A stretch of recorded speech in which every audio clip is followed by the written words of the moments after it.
All right. What is going on YouTube? What's going on, fellow fans, people? And of course, what is up? The catch. Bam! All right, guys. You know what time it is, man. Thursday night football action. We're right at halftime as we speak. Been a little bit of an interesting matchup tonight. But other than that, we'll be, watching the game, of course, maybe get into some Madden tonight and just kicking back, hanging out, and doing some general week 7 fantasy Q&A. I'm super stoked to be here, guys. So, yeah, yeah. Jarvis Landry, couple nice catches in this game, right? Our boy D Johnson falling out. I was hoping this would happen, right? And now that it is happening, it feels great. I started him in 2 leagues, right? He looks fantastic. Outside of that, Felton's gotten some work in this game.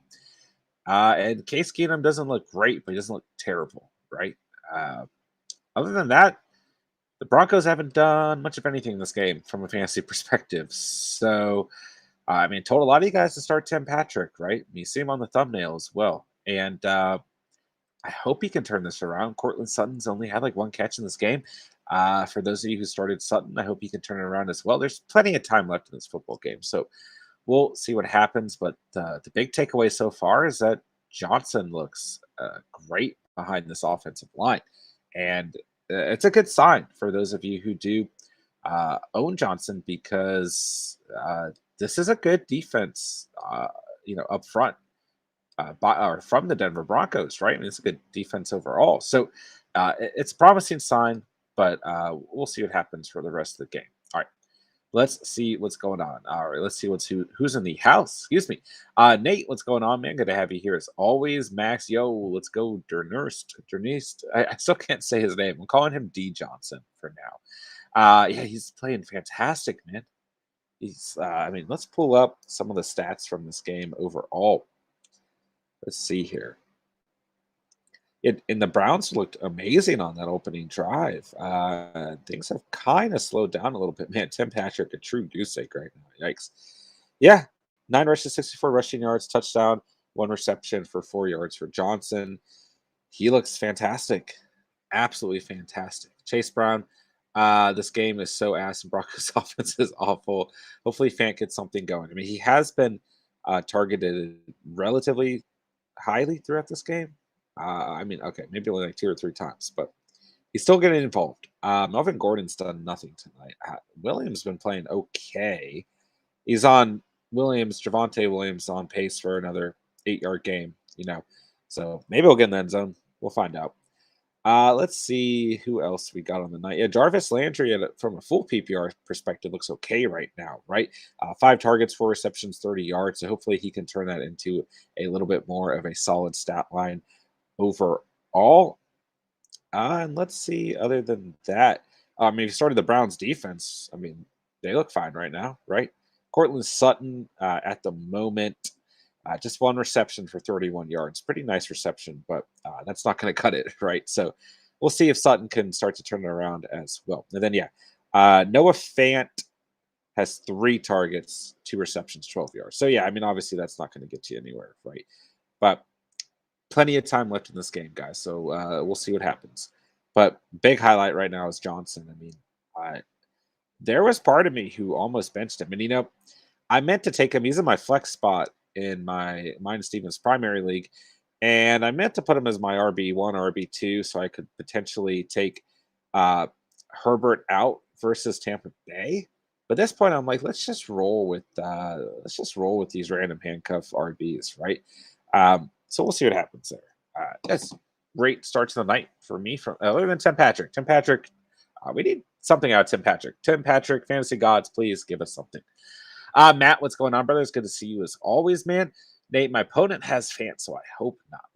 I hope it works out for both of you guys. It's tough out here, guys. Tough week 7. I wish everyone good vibes. Matt, do you think Marquise Callaway has bigger chance to boom this week over Ruggs or Robbie Anderson? That's a great question. Listen, man. The way I feel about Ruggs is that he is one of the biggest boomer bust players out there. Very high ceiling on a weekly basis, very low floor. So I do think that Ruggs has a good shot this week. It's a decent matchup overall versus the Eagles, but I do think Callaway's got a good chance versus the Seahawks as well. So it's hard to say, but every time I bench Ruggs, he has like 15 points or more. Every time I start him, he has like under 10 points. So I feel like Ruggs is a very good kind of boomer bust guy. But I think Callaway, he's a great definition of boomer bust while we're at it, right? So I like both of those guys, but I definitely am not feeling Robbie Anderson this week at all. See Crip, who should start out of Shepard, Pittman, or Ruggs? I would lean, if it's Sterling Shepard, I lean Sterling Shepard all day long, man. Uh, I mean, it's a relatively tough matchup, but just due to volume overall, man, Shepard's your guy right there. And then I'd probably rate Pittman once again due to volume, and then Ruggs. Chase Brown, I think I'm going to choose Ruggs over Callaway since I want to keep Cowboys defense. Should I put punt defense this week? I have Rams defense. Uh so I want to keep Cowboys defense. Should I? Let me know. I'm not getting the last part of that sentence, but Chase, I think Ruggs is a good start over Callaway. But once again, low floor, high ceiling, right? Max, how about that Cortland Sutton catch? Yeah, it was fantastic catch. He needs a couple more though, if you did start him, right? A Rod 99, what's up, bro? Should I go this week with Anderson, IU, Corey Davis, or even Crowder? Thank you. It's an interesting question. I think IU probably has the most upside out of those guys. He's been extremely inconsistent this year, and he's been extremely disappointing as well. But I'm very worried about Corey Davis this week. Okay. Uh, I have to start him in my 20-man league, but I don't feel good about it. Okay. He's got a chance to score, but he has had his worst game this season against the New England Patriots. So I'm not sure if that's going to get much better this week.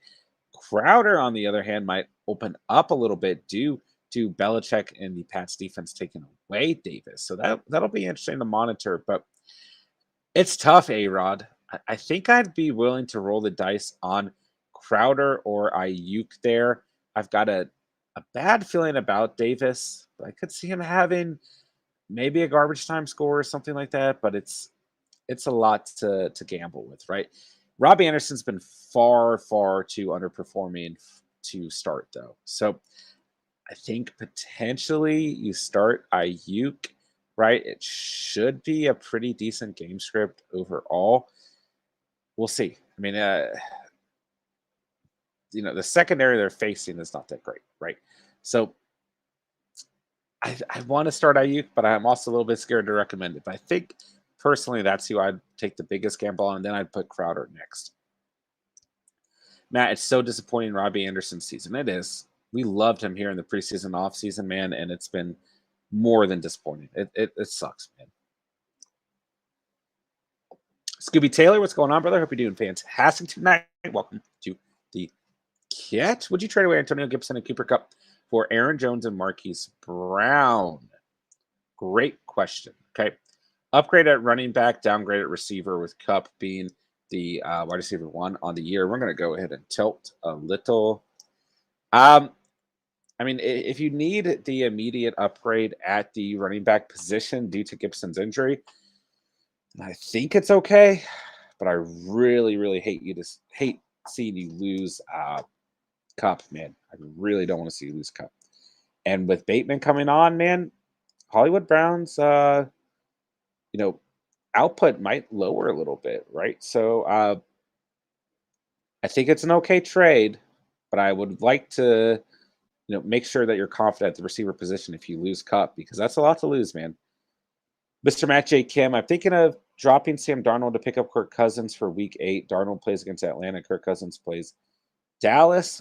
What do I do? I think that's fine. I don't see a huge difference in output between these two guys, quite honestly. I think, in other words, if he drops Sam Darnold and Kirk Cousins replaces him, moving down, the rest of the season, it's not going to make a huge difference if you have to, start Cousins over Darnold in certain circumstances. So I think it's okay, Mr. Matt J. Kim. It's good to see you as well. Hope you're doing well, man. Chase Brown, basically, should I give up playing the Rams defense and go without defense just to keep Cowboys defense? Okay. Um, Gosh, it's hard, man. It's hard. There are some pretty good matchups coming up for the Rams. So listen, the Cowboys defense has been great, but they had a long stretch of about 7 or 8, fantasy point weeks, right? So I do think that the Rams are kind of at that same level, although they've had some worse performances. So I could either drop Rams or Cowboys defense for Ruggs. Okay. Yikes, that's so tough, man. Does your opponent have anyone out that, maybe those points could even out with? I mean, I'm in 2 matchups right now where my opponents are missing a player and they look like they're not going to start a player. And I'm in my 20-man league, I think that I'm not starting a tight end. Like that's how bad it is this week, guys. So let me know, Chase. He's giving up on kickers. I don't know if that helps you out too much. What defense does he have in, Chase? That's my next question. Joe, is Dallas a legit fantasy defense the rest of the season, or are they an illusion? I think they are a legit defense the rest of the season. Absolutely. Especially looking at their division and some of these games they have down the stretch. I do think they're legit, Joe. Absolutely. JM, should I trade away Mixon and Woods for Cup and full PPR? Good question, Jay. And it's good to see you as well, brother. I think it's a fair trade, but it is a lot of value to give up. Don't get me wrong. You're getting number 1 receiver in fantasy right now. So I think it's a fair trade, but you just have to look at your roster and you have to ask yourself the question, am I going to be able to survive without this player, right? So, or these 2 players, excuse me. So I think it's a fair trade, but once again, whenever you conduct these trades, you just have to be aware of what you're giving up and how your roster is going to look without those players. So tough question. All right, let's see here.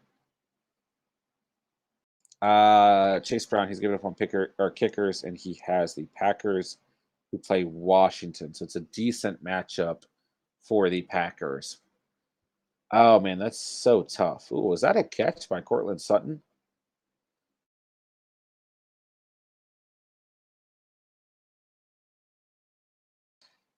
Chase, I hate to recommend you not starting a defense, and I hate to recommend you potentially losing such a consistent defense for you this season. It's a really, really tough question, man, because both of them have negative consequences potentially, right?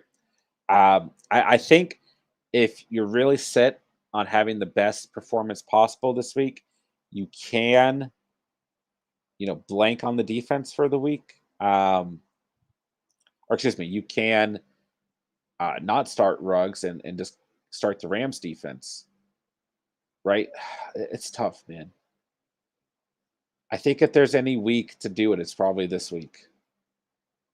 But I don't like that he only has his kicker out because he could change that last second, right? Where's your head at, Chase? Because this is a tough one. I could go back and forth all night on that. Scooby Taylor, I'm giving up Cup, but would also have DJ Moore, Keenan Shepard, Tony, as well as Brown if I accept the trade. I have Chubb as well as my other RB along with Gibson. Okay, so you're on the opposite side. I apologize. Then yes, I still think it's a fair trade for Cooper Cup. You're getting all the rest of the volume on that team out of Robert Woods, and it looks like you need an RB right now, Gibson being your RB2.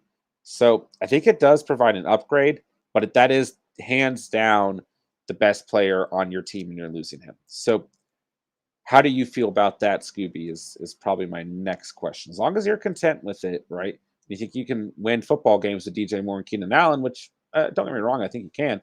Um, I think it's okay. I mean, Sterling Shepard's there, right? You're definitely hurting at the running back position. So I assume that's why you're trying to go through with the trade. All right, guys, make sure everyone is smashing that like button. Any new viewers out there, make sure you guys go ahead and consider subscribing down below. But if not, I do appreciate you guys coming out tonight and appreciate all of the Catch fam tonight. All right. Bimbo, Dak, James Conner, and Alexander Madison for Zeke. Is that a fair trade? I'd say so. Yeah, I think that's a fine trade, Bimbo. I mean, I like the side that's getting Zeke more, but I do think Zeke is completely worth those 3 players, hands down. Jay, I have Ridley and Allen as my wide receivers, so they've been killing me this season. Fair enough. Fair enough. Oh, wow. Did just realize, Scooby and Jay, I got your guys' trades backwards because they both involved Cup. I apologize. I apologize. Truly do apologize. But I think I still gave basically the same analysis. So, Jay or Scooby, if you guys need any further clarifications on anything, please let me know and we'll restart there. I apologize. Your comments were right next to each other. I uh, got turned around there. So you see a 1st and 10 run for the Broncos. Melvin Gordon not getting anywhere. Yo, 193. I benched the Browns RB. I'm gonna kill myself. I almost did it last minute. I almost did it last minute too. And he really hasn't done much since that first opening drive. He's had a couple flashy plays since, but don't get me wrong, still good stat line. Chase Brown, I feel like I should drop Cowboys defense. I know they're really good, but the position is defense can possibly get them back restrained. Yeah, that's kind of the point I was getting to, man. Like, I think it's worth it to try and win this week because you do have the Rams defense. So there's a big catch by Fant. But you can start the Rams with confidence, right? They're starting to really hit their stride. And the Cowboys have had some really good performances, and they've had some performances closer to 7 points, right? So they're a great defense, but the Rams are a great defense too. And like you're saying, you can still potentially get the Cowboys back from waivers. So I do think you're okay. Yo, 193 says Chase, someone's going to pick him up. It could happen. Yeah. Scooby, I have Daryl Williams, Javonte Williams, but I do think Gibson is on the verge of injury and thought I could get some value out of him while he's healthy. Fair enough. Fair enough. I think that's a good target overall. JM, in my 6-man league, I have Mahomes, Kamara, Zeke, Ridley, Keenan Allen, Waller, and mixing with Henderson, Woods, Chuba, AB, Josh Jacobs, Debo, and D. Williams. I'm 1-5 in trades. What can I do? I've just gotten Cup for Mixon and Woods, but are there any other trades? Your team is definitely good enough that you can trade someone off that team. I would imagine in a 6-man league, and especially looking at the depth that you have, that you could go out and target whoever you want, man. I mean, the you know, the challenge of a 6-man league and 8-man league, right, is that your team is so stacked that if you don't play the right guys every week, you are absolutely screwed, right? Um, and all of those players are great players, right? So it's kind of hard to say because I would start Mahomes every week and Kamara and Zeke, and definitely Waller, Mixon, and Henderson Jr., right? Now, Ridley and Allen is probably where you're potentially hurting. So, I mean, I would, I love Josh Jacobs, but I would consider putting Jacobs on the block, right? And maybe a guy like Debo, who you're not starting on a regular basis, or even a Calvin Ridley or Keenan Allen, and then start a guy like Debo instead. And did we just see a touchdown by Melvin Gordon? We sure did. For those of you that picked up Melvin Gordon, started him, there you go. Um, but it's hard, Jay. I think the only thing you can do is go out and target another stud because that's what you're going to be doing on a weekly basis, starting studs. Wow, what a score by Melvin Gordon. I know my co-host Steven is super happy right now with that Gordon score. Let's text Steven on the live stream, guys. Let's make sure he's happy. Gordon scored. That'll make him happy. All right, let's see here.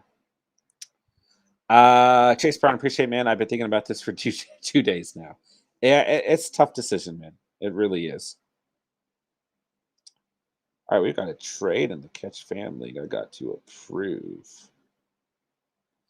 All right, Bimbo Bridgewater needs to chill with these overthrows. Yeah, he hasn't been completely consistent tonight. I mean, that interception in the first half was pretty bad overall, right?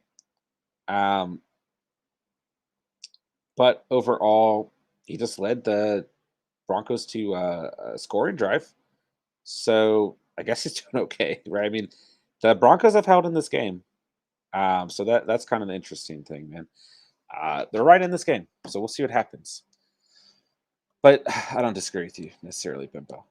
Yeah. I mean, I would like to see a more competitive game out of Denver. I'd like to see Javonte Williams maybe get involved here. but we'll see what happens. See what happens. All right, let's see.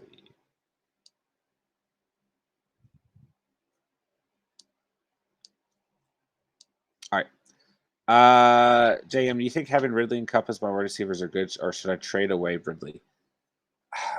I think they're perfectly fine, man. I think Ridley is going to start to hit a stride with this offense, quite honestly, man. He's been a little bit disappointing, man. Um, but overall, I mean, I'd love to have Cup and Ridley. And looking at the other players that you have, I'd love to have all of them as well. I mean, I think your team's really good. It's just that unique challenge that a six-man league offers, right? Uh, if you do not start the exact right guys, you're going to lose. And it's very difficult, right? A lot of people get crap to, 8-man leagues or less. And I get that coming out of the draft, your team's better than if, you draft a 14-man league or 20-man league or even a 12-man league. But yeah, it's just a different challenge. And I wouldn't move on from Ridley quite yet, right? And I think that you need to start Cup and you need to keep Cup as well, quite honestly. Chase Brown, you're good, Jay. I expect really to get better along with the Falcons' passing offense. Yeah, I don't necessarily disagree with that. Bimbo, I'm trying to get Jonathan Taylor and need advice for who to give for him. I have CD, Keenan, Pittman, Knox, and Gibson. Fair enough. So the first thing you want to do, man, is you want to look at the roster that you're trading with, right? What does that team need? The owner of Jonathan Taylor, who does he need, right? Or she, for that matter, right? Do they need a wide receiver? Do they need a tight end? Do they need a running back, right? They're probably going to want an RB in return. So I would put Gibson on there, and I would trade one of the lower end guys with Gibson because Gibson has played well when healthy. The problem is he's just not staying healthy, right? Jonathan Taylor a little bit more consistent. So I would definitely put Gibson in that trade. I would not trade CeeDee Lamb. And quite frankly, I would not trade Dawson Knox at the tight end position as well.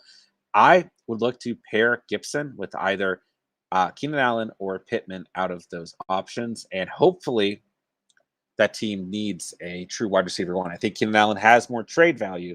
So it might be that you have to give up Keenan Allen, who's, in my opinion, probably going to be a little bit better on the season than Michael Pittman. But nothing wrong with starting Pittman as well. He's a great wide receiver one. Jared, what's going on? Hope you're doing well tonight. Are you feeling Herbert, Pittman, or Edmonds this week in full PPR? Listen, man, it's not a good matchup for Herbert at all. I think if you're hurting bad enough in this awful week 7 that we have, you can roll the dice there. I might have to in my 12-man league as we get a 1st and 10 for the Browns. Another handoff to our guy Johnson while flag comes out. But Jared, it's rough. It's rough, man. I really want to roll the dice on Herbert because I don't want to see another performance like we're seeing out of Johnson tonight against a good defense. And just regret it because of the volume he's going to see. But I also don't mind Pittman at all. His volume alone is going to benefit him, right? So I have no problem with starting Pittman. Let's go ahead and take a look at, San Francisco. It's a pretty good matchup. Okay. It's not the best. It's not the worst. Kind of middle of the pack, right? And then Edmonds has been banged up, so he's hard to trust, right? I don't feel crazy about Edmonds. I want to, but he hasn't had over 10 fantasy points full PPR in the last 2 weeks. So maybe he's due for a breakout game, but Houston's actually been pretty solid this year, believe it or not. But they're not the best against opposing running backs. So in full PPR, I think you can take a chance on Herbert or Edmonds, but I think Pittman ends up seeing the most work out of those guys. And San Francisco's secondary has been pretty vulnerable. So I think I'm leaning Pittman out of those selections, Jared. Let me know what you think, and let me know if you need any further clarifications as well. Emmy, how are you doing tonight? Hope you're doing well. Pick 2 wide receiver and a flex. T. Higgins, Robert Woods, Darnell Mooney, Bateman, Collins, McLaurin, A.J. Dillon. I have Aaron Jones and Darrell Williams as my RBs. That's perfectly fine there. Big catch by Odell Beckham. Finally gets a catch tonight. There you go. He's very excited about it. All right. So, Emmy, I would definitely start Robert Woods versus the Detroit Lions as the Rams are looking to just absolutely decimate the Detroit Lions and a revenge game for Matthew Stafford. So I think Robert Woods is a lock-in for me. And I think you just, due to volume alone, you have to roll with Scary Terry McLaurin this week. I know he's been a little bit disappointing over the last couple of weeks, but he's just too good to not start, right? You drafted him for a reason, so put some faith in Terry McLaurin. I know he's had a couple of bad games, but I think you can start him this week. And like I said, I think he just, quite frankly, you have to, right? Um, let's go. I mean, Green Bay is pretty good against opposing wide receivers, like number 8 in the league right now. And I know he's had under 10 points in the last 2 games, but I think you just have to stick with Terry McLaurin. Okay. Uh, then it gets interesting at the flex. It's a great question looking at these players, right? I like T. Higgins this week. I think it's a pretty decent matchup versus the Ravens, right? I think there'll be a lot of points in that game, but I like Mooney as well. So I don't mind either of those starts. And then I think Bateman, you might be rolling the dice, but I think he's a pretty good player to roll the dice on, right? And then looking at AJ Dillon, once again, I think in the flex, it might be worth a shot as well. But personally, I think I'd be leaning T. Higgins due to volume and due to the matchup, due to the game script as well. So for me, I think it'd be Woods, McLaurin, and Higgins, but I think you have a lot of good options. If you switch one of them last second, I think you'll still be happy. Great question. Let me know if you need any further clarification or if you have any further questions on the night. And any new faces out there, make sure you guys consider subscribing down below, becoming part of the Catch family tonight. But if not, I do appreciate you guys coming out. And everyone, make sure you hit that like button. Let's try and get as many new viewers to the stream tonight as, wow, a last second dump off by Case Keenum there. I thought he was about to get absolutely decimated. Great catch by our guy, Durnest Johnson. Durnest. Right? I can't say his name. Emmy, I'm leaning on Mooney. Higgins has been disappointing. Yeah, I think that's perfectly fine as well. I like Mooney a lot this week. Co-host Steven put him in the must-start wide receiver list, right? It's a good matchup. The chemistry between him and Fields is there, so I think that's fine. I really like Mooney this week as well. Robert, who wins this trade? Melvin Gordon, Hawkinson, Terry McLaurin for Keenan Allen, and CeeDee Lamb. Guess Melvin Gordon looks okay tonight. He's still top 20 running back on the season. So I guess he has some value. And I know TJ's been wildly inconsistent, but he's still a top 10 tight end on the season. And then Scary Terry recently has been inconsistent. But I would say whoever needed depth overall probably won that trade, right? Or, I mean, if the side that received Gordon, Hawkinson, and McLaurin needed depth overall, then they won the trade. But if the side that needed more receivers and maybe not running backs, tight ends, who received Allen Lamb, needed those receivers, and they probably won too. So I think it depends on the rosters overall, but I think it's a fair trade. And personally, I think I lean towards Allen and Lamb, but that overall depth between Hawkinson and Melvin Gordon and Terry McLaurin is great on the season as well. So yeah, it's a pretty even trade on both sides, quite honestly. D. Johnson is eating up this Broncos defense. Holy cow, man. I don't know what happened to Jarvis Landry in this game, though. He hasn't done anything since like the first quarter. So that's been interesting. All right. Jay, who do you have as your top 3 wide receivers going forward that aren't Hill or Adams? Yeah, we talked about this the other night as well. And it's tough call-ins, It's not easy to pick. But definitely Cooper Kupp. And is it crazy to say Jamar Chase? I don't know if it is. I think right now I've got Jamar Chase in there. And then it starts to get really dicey after that, right? Deebo Samuel's been great this year. DK Metcalf's been great. DJ Moore. I can see Calvin Ridley emerging. Hollywood Brown's been amazing. Some of the receivers on Tampa Bay have been very good. DeAndre Hopkins starting to hit a stride as well. So it's tough to say. If you're looking at the stats, it's actually probably Hollywood Brown. But moving forward on this season, I got a feeling about D-Hop. Okay? So I would say Kupp, D-Hop, and Jamar Chase. And then, actually, you know what? I take that back. I think I want to put Stephon Diggs in there. And then it's hard not to put Mike Williams in there as well. And I really like CeeDee Lamb. I forgot the guys who are on bye weeks looking at my notes here. And then even Deontay Johnson's been great. And even Justin Jefferson's been great. A lot of good receivers on bye this week. But I definitely would put Cup in there, and I definitely would still put Jamar Chase in there. But quite honestly, I think I would consider leaning Stephon Diggs, but I really have a good feeling about DeAndre Hopkins as well. All right, can Deners Johnson get another score? Oh, he gets stuffed. All right, great question though, Jay. And I completely forgot the receivers on bye week. Do you trust and Debo to produce against the Colts this week? I do. Absolutely. Absolutely. Robert, I'm in desperate need for a wide receiver, and if Eckler and Najee as my RBs, do I trade away David Montgomery and Russ is injured? So, yes, definitely keep Eckler and definitely keep Najee. And just the volume and performance you will get out of those guys, barring any injury, should keep you fine. And yes, oh, and I'm so sorry. And I just got, okay, I got your comment mixed up with Maven's. I apologize. Apologize about that, guys. But um, let's see if Jarvis Landry is going to score. He's wide open. Oh, man. Oh, my gosh. I needed that score. Keenum missed him. He was wide open. Okay. So I'm sorry, Robert. Desperate need for wide receivers. I have Eckler and Najee as my RBs, and Russ is injured. Man, if you give up Najee or Eckler, you better get a solid RB1 and a solid wide receiver one, if not two low end wide receiver twos, right?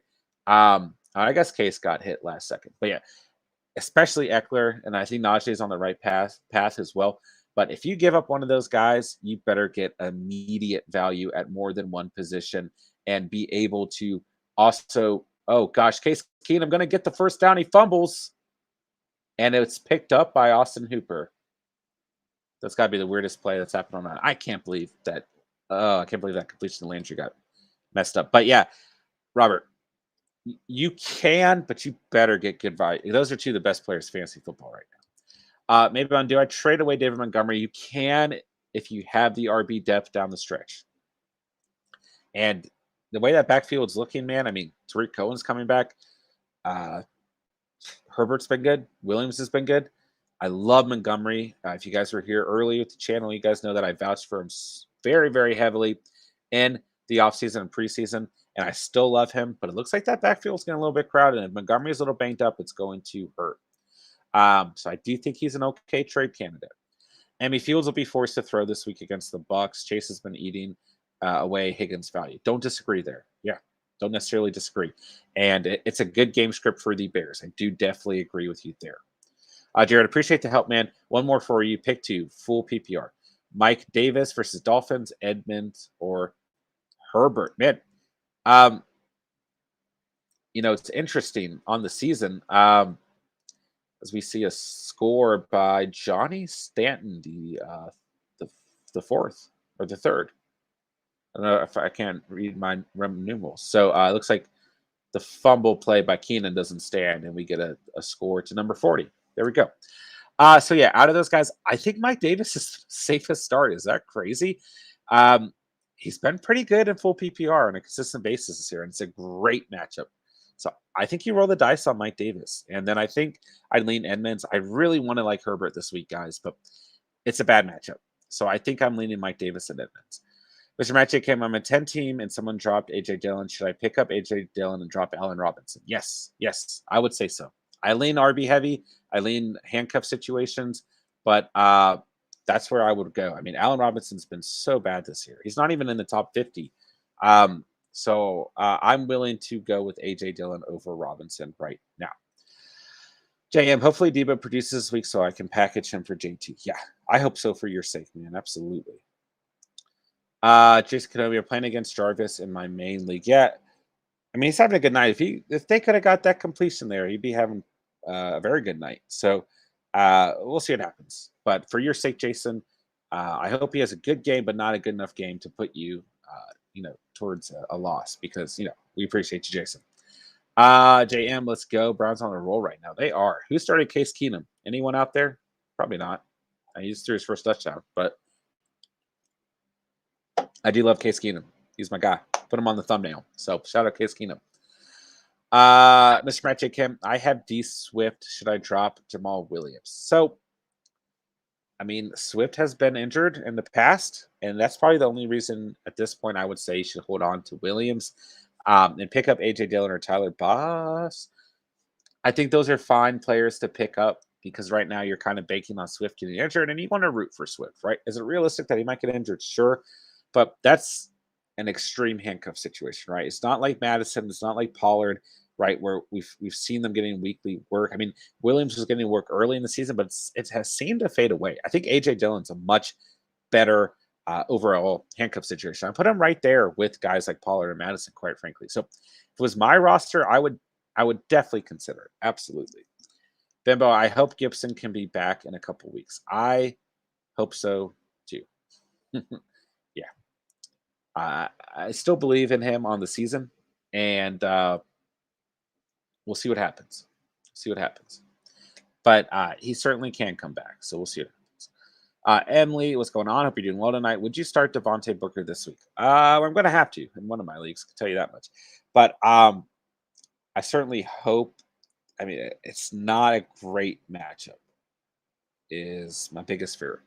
But I actually do have to legitimately start him. I don't like it, but this week's so bad. I mean, Carolina's been the best team in the league against posted running backs, but due to volume alone, um, he has got a chance to get in the end zone, right? So, with how many bye weeks we have this week, with how many injuries at the position we have this week, I do believe that it's an okay start this week. If it wasn't for the bye weeks and injuries, I'd say absolutely not. But yeah, right now it might be the best situation that you can come up with. So I'm in that situation, and I'm rolling the dice. We'll see what happens. John Simmons, should I pick up AJ Green or Christian Kirk this week? It's a great question. Okay, I think AJ Green is going to be more consistent on the season, um, but I think Christian Kirk's got the higher ceiling overall. So I think Chris or AJ Green, excuse me, is the safer play. But Kirk looked good last week. He's looked good in other weeks. Rondo Morris looked good some weeks. DeAndre Hopkins looked like the main guy some weeks, where other weeks he hasn't. So I think AJ Green's the safer play, but I'm not.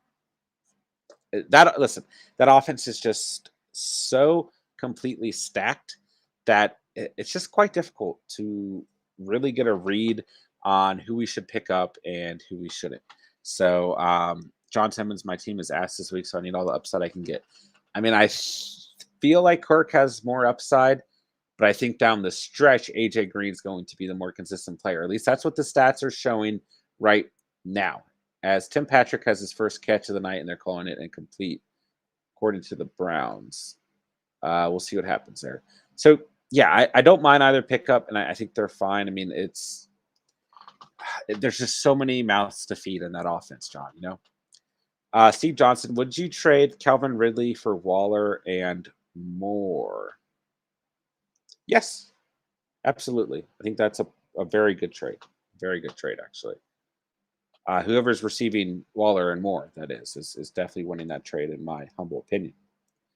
Let's see here. 2nd and 10 for the Broncos. Williams gets a catch and pretty good gain there. Then I have Damon Harris and McKissick. Hopefully they do well. I think they're good starts this week. Harris versus the Jets. It's a good start. And then McKissick, due to volume alone, is a good start as well. As long as Gibson doesn't play, which it doesn't look like he's going to. So, yeah, I think that's good, man. Oh, Drew Lock's talking to Teddy. Is it 4th quarter already? Jeez. Wow. Way to kick it off, guys. You guys are killing it, man. Appreciate you guys coming out tonight. Lots of good fantasy Q&A. It's a tough week, guys.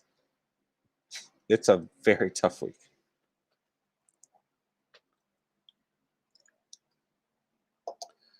Mr. Matt J. Kim, how do you feel about all this Kadarius Toney hype? I don't have a problem thinking about starting him, but I don't feel completely confident in starting him. Okay, I might be wrong on this. I've said this for the last couple of weeks, right? That if Slayton could come back, which he hasn't, I don't think at least yet, but he might be back this week. But if Shepard can come back, when Galladay comes back, right? How are the Giants going to feed all these targets? They probably can, but I just think that Tony's value would drop a little due to some of those other guys being there, especially Sterling Shepard, right? And I still think Shepard's the guy to own. But Kadarius Toney is a fantastic number 2, number 3 receiver. I mean, he's proven that already in this rookie season. So I like Toney, but I don't know how consistent. I kind of view him like a Rondell Moore, right? Who's had these really big games as a rookie, but is in an offense with a lot of mouths to feed. Now the Giants they're not the Cardinals by any means, but at the same time, there's a lot of mouths to feed in both offenses, right, at the receiver position. So I would rather have Shepard. Okay, I just don't think Tony's going to be consistent for us. Only time will tell. Maybe I'm wrong on that, but we'll find out. Right, we'll find out. Brad Montgomery, you think Justin Jefferson worth Woods and A-Rob? If you're giving up Woods and A-Rob, yes, and receiving Justin Jefferson, whoever gets Justin Jefferson in that trade is winning, in my humble opinion. Steve Johnson, would you rather have Jonathan Taylor, Zeke, or Cook? Honestly, I'd rather have Zeke right now. Yeah. I would rather have Zeke out of all those guys, which might be crazy. I love Dalvin Cook. I think he's probably the highest value, but the injuries are the biggest concern there. So I think I'd lean Zeke, quite honestly. Is that crazy? I don't know. I feel very good about Zeke on the rest of the season as the Broncos take the field here. All right, guys. So how is everyone doing? How is everyone feeling about their week 7? It's a tough week, guys. Let me know what you guys need. 3rd and 2 for the Broncos. And Teddy gets sacked. And there's a flag down. See what happens here. There is a flag down.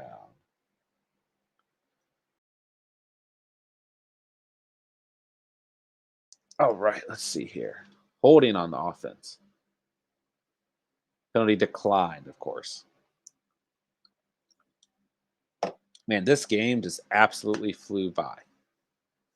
100% flew by. Amy, this sounds crazy, but I might play Rashad Bateman. I don't mind that play this week. It's a good matchup. It's actually not a great matchup, but the game script is there, right? Divisional game. Cincinnati's been pretty good against opposing wide receivers this year, but I just feel like the Ravens are going to come out and really try and ball out. So we'll see what happens. But I don't mind playing Bateman this week due to volume. Had more targets than Hollywood Brown last week. So I don't mind this play whatsoever. Emmy, by the way, Matt Nagy needs to be fired. Yeah, absolutely. I think he's on very thin ice. This will probably be the last season we see Matt Nagy around.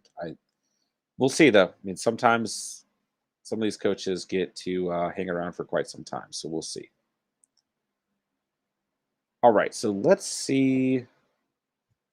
I think I want to fire up some Madden for the night. I think I'm in the mood, even though this game is not over. Scoot me over a little bit. Guys, make sure you're smashing that like button so we can get as many new viewers to the stream tonight. And if you're new here, go and hit that sub button down below. Yeah, it's an ugly week, Catch fam. I mean, Johnson's provided us with some relief for those of us who started him. So maybe some of these other weekly streams in place of these injured running backs will also provide us some relief. We'll see what happens. So I think the Browns are going to win this game, right? I mean, can the Broncos get back in this? How many points does Tim Patrick have? If I lose because I started Tim Patrick, I'm going to be very upset. And when is Jerry Jeudy going to be back out there, guys? We need Jeudy back. Is Deshaun Watson worth his stash? I would say no. Personally, I don't think that he's going to play this year, which is unfortunate. But I don't think he's going to play this year. Maybe it's not unfortunate. But from a fantasy perspective, it's unfortunate, right? Even if he gets traded, I think he's going to be on the exempt list for the year. I think the soonest we see Deshaun Watson back is next year. Maybe in a very deep league or like a deep league that's a super flex league, potentially just worth it's worth a shot. I think he's rostered in my 20-man league, but uh, there's no starting quarterbacks on the weekly waiver wire in that league. So uh, I would say no unless you're in a very, very deep league overall or super flex league. Even then, it's probably not worth it. So it's a good question. It's definitely a good question, but I don't feel like we're going to see any Deshaun Watson this year. All right, Brown's got a first and here, and Jarvis in motion. Ooh, Case's got to throw it away. Yeah, throw it away there. Case Keenum's 18 of 28, 180 passing yards and a touchdown. No interceptions for our guy Case. I really do love Case Keenum. It's my guy. LeBron's brain, what's going on? Always good to see you. Thank God I started Goddard over Tim Patrick in the flex this week. Yeah, thank God you did. Thank God you're not me and started him. Does he have a chance to do something in this game? Technically, yeah, he does, but I'm definitely regretting starting him. He could definitely be a reason why I lose this week. I need D'Ernest Johnston to, who I can't say his name, but I need him to make up for Tim Patrick and get some more points tonight. So we'll see what happens. But it's good to see LeBron's brain. Let me know what's going on, man. How are you doing? It's always good to have you here. Emmy, is Alex Collins worth a play this week, or should I drop him for Rashad Penny? It's a very close situation right now. I mean, this is something I think we're going to be monitoring into tomorrow's practice. And I think tomorrow's practice is going to be the biggest indicator of if we see Collins play or not. It's a tough call. He's banged up, and this injury looks to be relatively serious. So, yes, I think Penny is worth a shot, but I do not know if he's going to play this week. It's just hard to tell until we see how tomorrow's practice goes for Collins. LeBron's friend, it's D'Ernest. D'Ernest. I'm gonna try and get it right. Or I should just go back to calling him T. Johnson. I've always been bad with pronunciation. So no one take it personally because yeah, I'm just not good at pronunciations. David Mixon, Fournette, Woods, Cooper for Kamara, and Hill. Says Brad, counter offers going on. I'm sorry, bro. I appreciate all the help. Oh, you're good, man. That's what we're here for. Let's see here. Oh, yeah, our guy D. Johnson getting some more work. Okay. So Mixon, Fournette, Woods, and Amari Cooper for Kamara and Hill. I don't mind either side. But personally, I think I'd lean with the depth. Is that crazy? I mean, I love Kamara and Hill, but I just think the depth of Mixon, Fournette, Woods, and Cooper might be more valuable down the stretch. So I don't mind either side. I mean, don't get me wrong, Hill and Kamara, you may not be able to do trades for them come next week, right? That's how good they are. They could pop off, and that owner could decide I'm never trading these two players. So, do I think it's worth the gamble? Probably, but it is tough to say. It is tough to say. I sometimes can lean in favor of depth over star players, so it's hard to say, man. Let me know if you want, or let me know where your head's at with that one, how you're personally feeling about it. Let's see. It's official the Browns have the best RBs in the league. I think that's true, but I also think it's true they have the best offensive line in the league as well. And short week for these players as wow. Is that a catch by Landry? That was a fantastic catch, man. Short week for these defenses, and it does not look like Denver is fully rested. But I absolutely agree. I mean, this backfield is absolutely stacked. So the Browns are going hurry up offense here, trying to get the playoff. They're gonna review that catch. I mean, the only downside with Kamara is if he gets hurt, you will be in a bind. I do agree with that. That's why I'm looking at depth with that trade. Let's watch this replay of this catch. 1 foot, and the feet are down. It's just they're going to say he did not have control of the football. I'm firing up face of the franchise in Madden. We're still rolling with face of the franchise for now. Oh my gosh. Oh, we want to play actual. Let's skip this. This is not interesting. LeBron's. I also have Johnson starting. Yeah, I need to. I mean, I've got him in 2 leagues. The Catch Fan League and uh my primary league. So I need him to keep balling out, man, because I've also got Tim Patrick playing my primary league. It's not good. Jason, I trade for Kamara and Hill. Fine with giving depth for them studs. Uh, I don't mind that either, Jason. I don't. It's like two of the highest ceilings overall, right? Um, out of Hill and Kamara, I'm actually going to exit out of face franchise because nothing interesting going on. We're just going to play normal franchise. I find it, Jason. It's just a tough call because the depth is definitely going to be useful down the road as well. Emmy, I wish Najee was playing behind the Browns O line. Jason says I do not. Fair enough. I wouldn't mind it either. I mean, it'd just be beautiful to watch, but I'm sure Pittsburgh fans don't agree there as well. But yeah, I think apparently this Browns O line can do it with any back in the league. So yeah. All right, let's go ahead and get this Madden rolling. Oh, we're on bye week this week.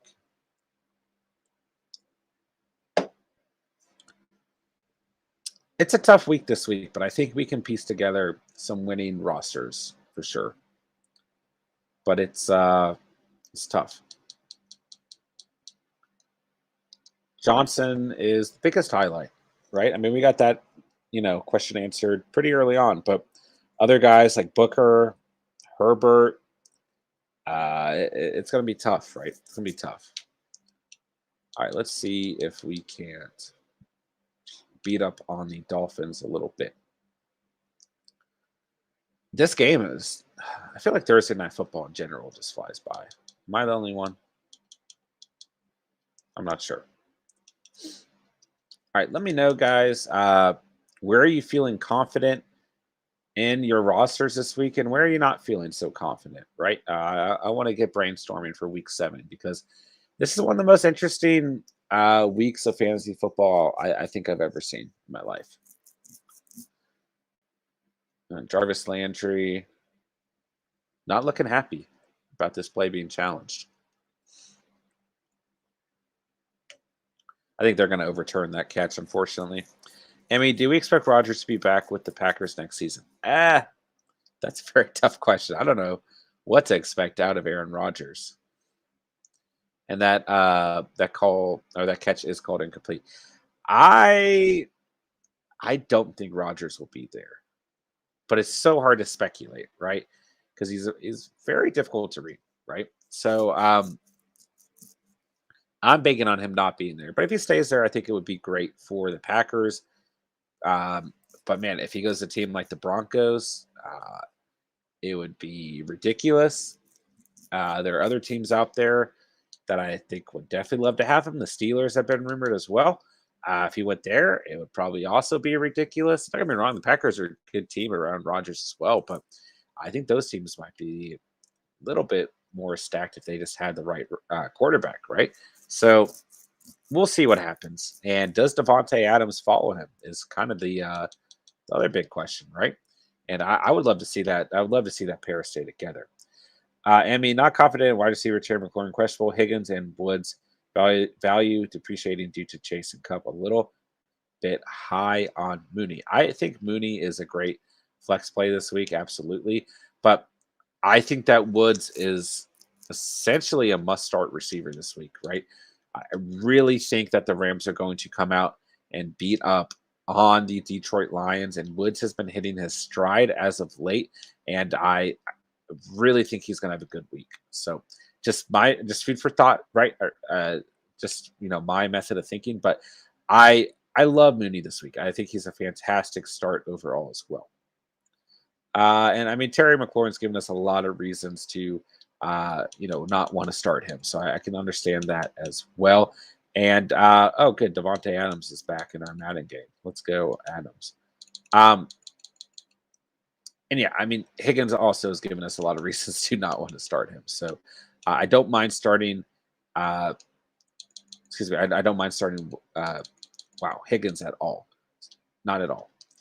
But I would think about our guy Robbie Trees, Robert Woods, a little bit more. Adam, what's going on? Hope you're doing well. D Drop's on my bench right now. Yikes! Yeah, not a good feeling. He has played fantastic, and yeah, you can't stop Devonta Adams and Madden. Okay. Started Damian Harris, Daryl Williams, Antonio Brown instead, so it's not that bad. Yeah, I think they'll have good weeks, man. Um, and I can see why you benched him as well and just kind of picked him up as maybe to keep your opponent from potentially having him this week and having that RB1 volume. So, yeah, it's completely understandable. Oh, man, a drop there by Javonte.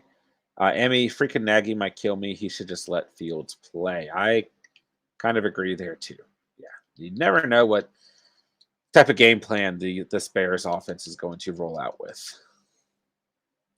Jason, I love my wide receiver 3 studs. Hill, AJ Brown, Scary, Terry. Yeah, I like that lineup too, Jason. I still believe in Terry on the season, but he has had some bad games. But Washington's had a couple just bad games in general offensively, right? Jason Fitzpatrick will be serviceable upon return, unless Rivera is an idiot. Would you guys rather have Heineke or Fitzpatrick? It's hard to say, right? Heineke's had some very good starts this year, but we know what we get out of Fitzpatrick as well. Let's see here. Jerry, what is up, brother? Good to see you here. Hey, Jerry, do you want me to cancel that trade in the Catch Fam League with Matt Ryan and Tyler Bass? Let me know, man. Let me know, Jerry. Jerry, hope you're doing well. It's good to see you, man. Let's see here. Emmy says nice lineup. And Fitzpatrick. Okay. I can't hate on one in Fitzpatrick, man. I love me some Ryan Fitzmagic. The Broncos look like they're starting to put together a drive here. See what happens. Oh, shoot. What am I doing? I'm Madden. And Javonte Williams with a good run. Man, if Williams could just find the end zone like every other week or whatever, I would like consider starting him. But he just hasn't been deployed in the red zone that much, and he's just not finding the end zone. LeBron's brain says double face mask. Dude, I didn't know that Noah Fant had a black visor. He looks really fresh in that.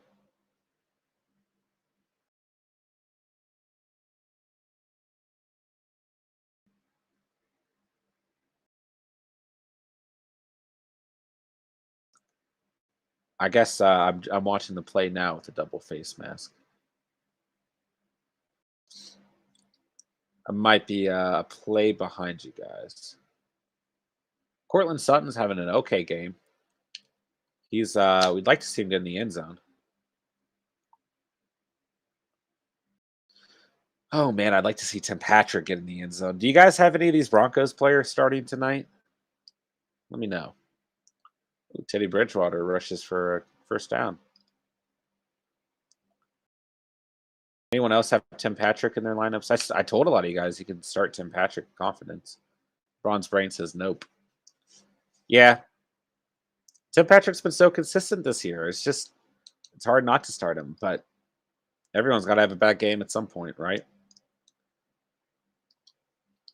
But this is not the type of, a bad game. I'd like 5 points, 3 points, or whatever we can get out of Patrick at this point. Emmy, get rid of Patrick. Don't believe in Bridgewater. Yeah, I've loved Tim Patrick this season, but I mean, are the Broncos getting worse as the season goes on? It kind of feels that way. As Bridgewater tries to find Tim Patrick looking for a flag, and we're not going to get anything out of that. But almost got to pick him at it. Yeah, it does feel like Teddy Bridgewater has been kind of starting to be on a downward trajectory on the season. and the Broncos in general as well. But I still want to like Tim Patrick. We'll see what happens. But when Judy comes back, it might change things as well. But we shall see. We shall see. All right, 2nd and 10 for the Broncos.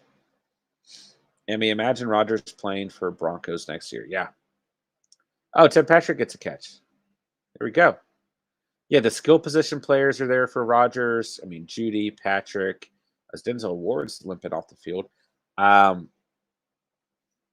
yeah, Judy, Tim Patrick, Cortland Sutton, Noah Fant, young running back Javonte Williams. I don't know if Melvin Gordon would still be around, but maybe he would be. Uh, Potentially, we could see Devonta Adams, move over to this team as well. The defense is good. They could use 1 or 2 stud players in the draft, but they're a good defense, right? The secondary is great. They need a little bit of help, I think, but yeah, it'd be fantastic. The O-line's not bad. They're not great, but they're definitely not bad. So yeah, I would love to see it. Let's see here. Jerry, please retract that trade, John. I didn't mean to accept it. I'm doing better as days go by. I hope you're doing well. Yeah, of course, Jared. I'm hanging in there, brother. Glad to see that you're doing well. And I will be sure to go in and reject that trade as well. LeBron's brain. Holy shit, he did it. I don't know what's that in reference to. I'm not. Am I behind on the game? All right, I'm not. I'm not. Let me know, LeBron's. Oh no, I paused my TV. Okay. Brad. Let me pick a play in Madden here. Oh no, it's the wrong play. All right, Fournette, Mixon, Barkley, and Stevenson. He wants Fournette, has Kamara, Chuba, JD, and Gordon. He wants Fournette. I don't know if I can offer him anything. All I want is Kamara, and I'm sure you'll say I can't afford it. So, yeah, I don't think you can. I hate to give you that answer. I mean, I think you'd have to give up at least Mixon and Barkley. But he wants Fournette. So I think you'd have to give up Fournette. And I mean, I think Fournette and the way Fournette's been playing, I think Fournette and Barkley is, you could argue, is a fair trade. But I think the depth is better to have, quite honestly, man. As much as I like Kamara, but yeah, that is definitely not going to hurt you to have the depth as well. So yeah, I mean, Brad, you might be able to afford it, but you're going to have to give up a lot, right? So it's hard to say. Let me know. I mean, outside of, I mean, I guess there's no one you can trade outside of if he wants Fournette specifically. Yeah, you could offer up Fournette and Barkley, but it's going to hurt your overall depth, right? So it's hard to say. I don't know if that was helpful. I'm just trying to think it out.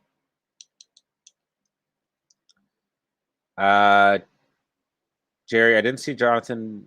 I didn't see that Peoples Jones wasn't playing well. Accidentally left on my starters. Yeah, that was a tough update from the night because not a lot of people saw that at all, as he got injured in pregame warmup. So I'm sorry that happened to you, Jerry. It happened to a lot of people, I think, though.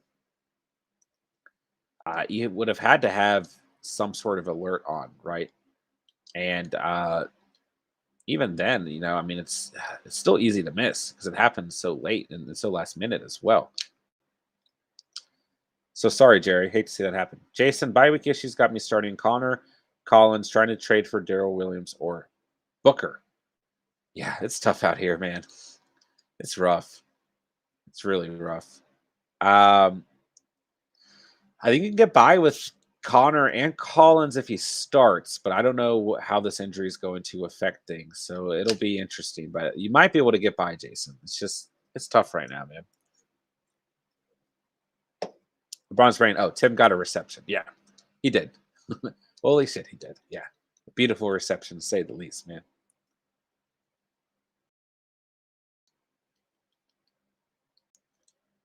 right, let's see. Oh, whoa, gosh, I looked over from my Madden game for a second. We're about to get scored on. Uh-oh. All right, let's see here. Jerry, not looking forward to Ravens bye week. I need to pick up a quarterback. I do too, man. And unfortunately, a lot of good streaming options got picked up this week with so many quarterbacks being on bye week this week. So maybe some of them get dropped off waivers, right? Maybe some of them don't. But I think there'll still be a couple options out there. So don't worry, Jerry. We'll be releasing a quarterbacks to stream video next week, and we'll definitely keep you on top of who you can take a look at next week as well. And I'll be in the same exact situation. I have a league where I only have Lamar Jackson as at the quarterback position, and I'll be right there with you, man. So don't worry, I'll be there to help you out. Jason Kadobi, any two of Mixon, Barkley, Fournette should get the deal done so you can afford it. I don't necessarily disagree. And yeah, I mean, I think I'd rather have Kamara in that situation over the depth, but the depth isn't bad as well. So I do think that you can get it done, man. It's true. Appreciate it, bro. I've thought about it. I love Kamara, but I can't afford him without going broke. Love it, man. It's tough. It's tough. It's really tough. You just got to ask yourself, would you rather have the depth or would you rather have the star player? Because, I mean, Mixon and Fournette have been playing fine, but I mean, you might have to lose Barkley as well. If you can end up with Kamara and Barkley down the stretch, that's not going to feel bad either. So I think you could definitely consider it, Brad. Jerry, I don't know how I feel about Collins. I think Penny takes a bigger role. Could definitely happen. Could absolutely happen. The only time will tell, unfortunately, how Seattle's going to roll out here. I really want to like Rashad Penny, though. And that's something, regardless of if you're thinking about starting Collins or not, regardless if you have Penny or not, we really need to monitor tomorrow's practice closely because we might get an indication if Alex Collins is going to play or not tomorrow. And if he doesn't, then there's a lot of leagues where Rashad Penny is still available, right? And we might need to turn around and pick up Rashad Penny tomorrow, right? So make sure you guys are keeping on top of that. And it could be a big night, or not a big night, a big day for those of you guys hurting at the running back position. If you can pick up Rashad Penny without the rest of your league noticing. So try and stay updated. I know it might be tough with work and things like that, but it could be a big opportunity overall. All right, 2nd and 7 here for the Broncos. Broncos can still get in this game. I mean, they're close enough to score here. Let's see what happens. Teddy switching up the plays quite a bit here. And Teddy scrambling around. And they will not. He finds Tim Patrick. But they will not pick up the first, it looks like. I somehow got an interception off that play. Tim, he's on my parlay. Let's go, LeBron Sprain.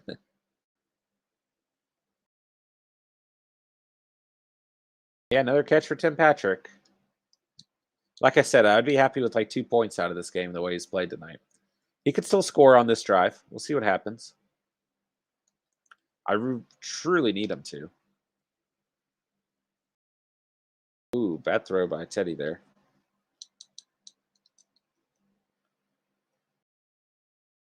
Anyone out there start Melvin Gordon?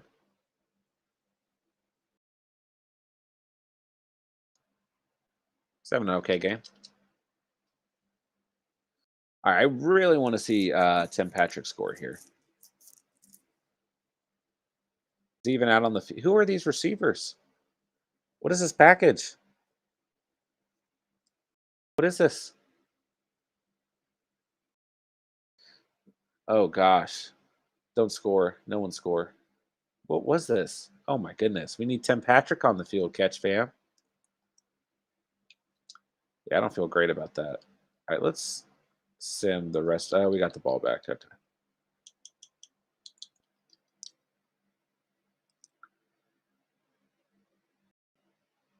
Yeah, ball didn't even go near the receiver. Good defense.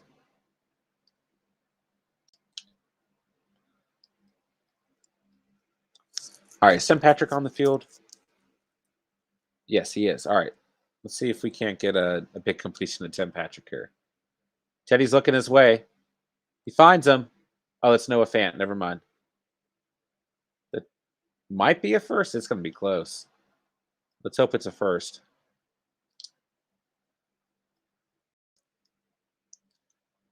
Wow, that was very close. Yeah, LeBron's brain going Fant. I think his foot was out before he got to first, unfortunately. We'll see. Wow, this Dolphins team in Madden's just not covering Devonte. My opponent has Cleveland's defense, so I'm fine either way. Oh, there you go. And if you're the Broncos, I think you got to take the points here. I think you have to, right?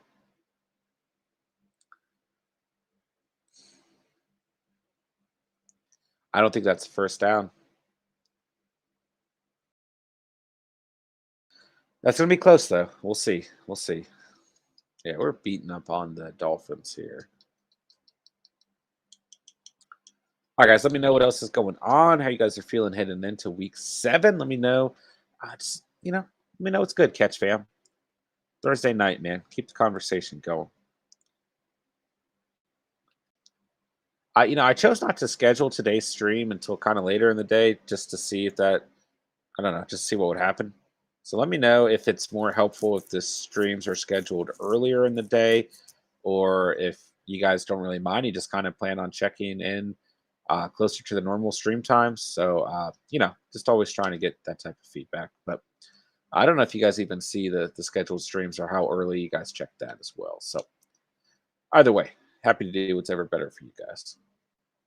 Also, I've been trying to get a little bit more feedback on the channel and trying to see, what type of pre-recorded videos you guys would like throughout the week. I mean, right now we're doing the waiver wire video every Monday. We're doing Steven's doing the must start defense, must start kickers of the week as well.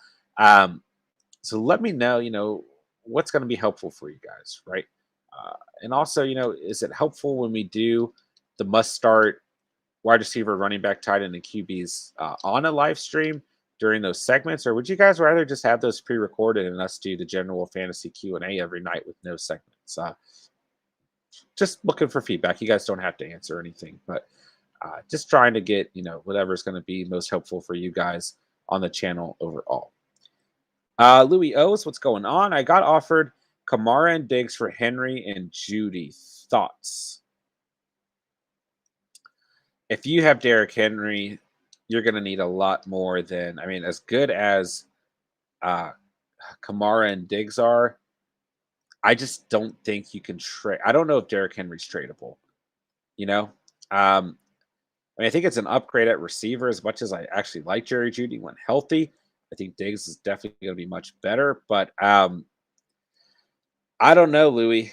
I don't know if you trade Derrick Henry unless you're getting offered.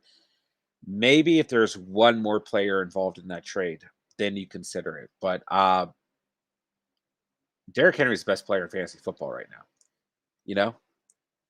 I don't know. Where's your head at with it, Louis? Let me know what you're thinking.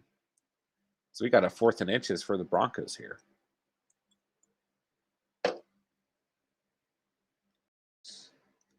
If the Browns stop them here, I would say this game is probably toast. And my prayers of Tim Patrick scoring a touchdown tonight are done. So, oh gosh, why the QB sneak? I think they got it. I think the Broncos got it. We'll see. Yeah, Louis, let me know where your head's at with the trade overall.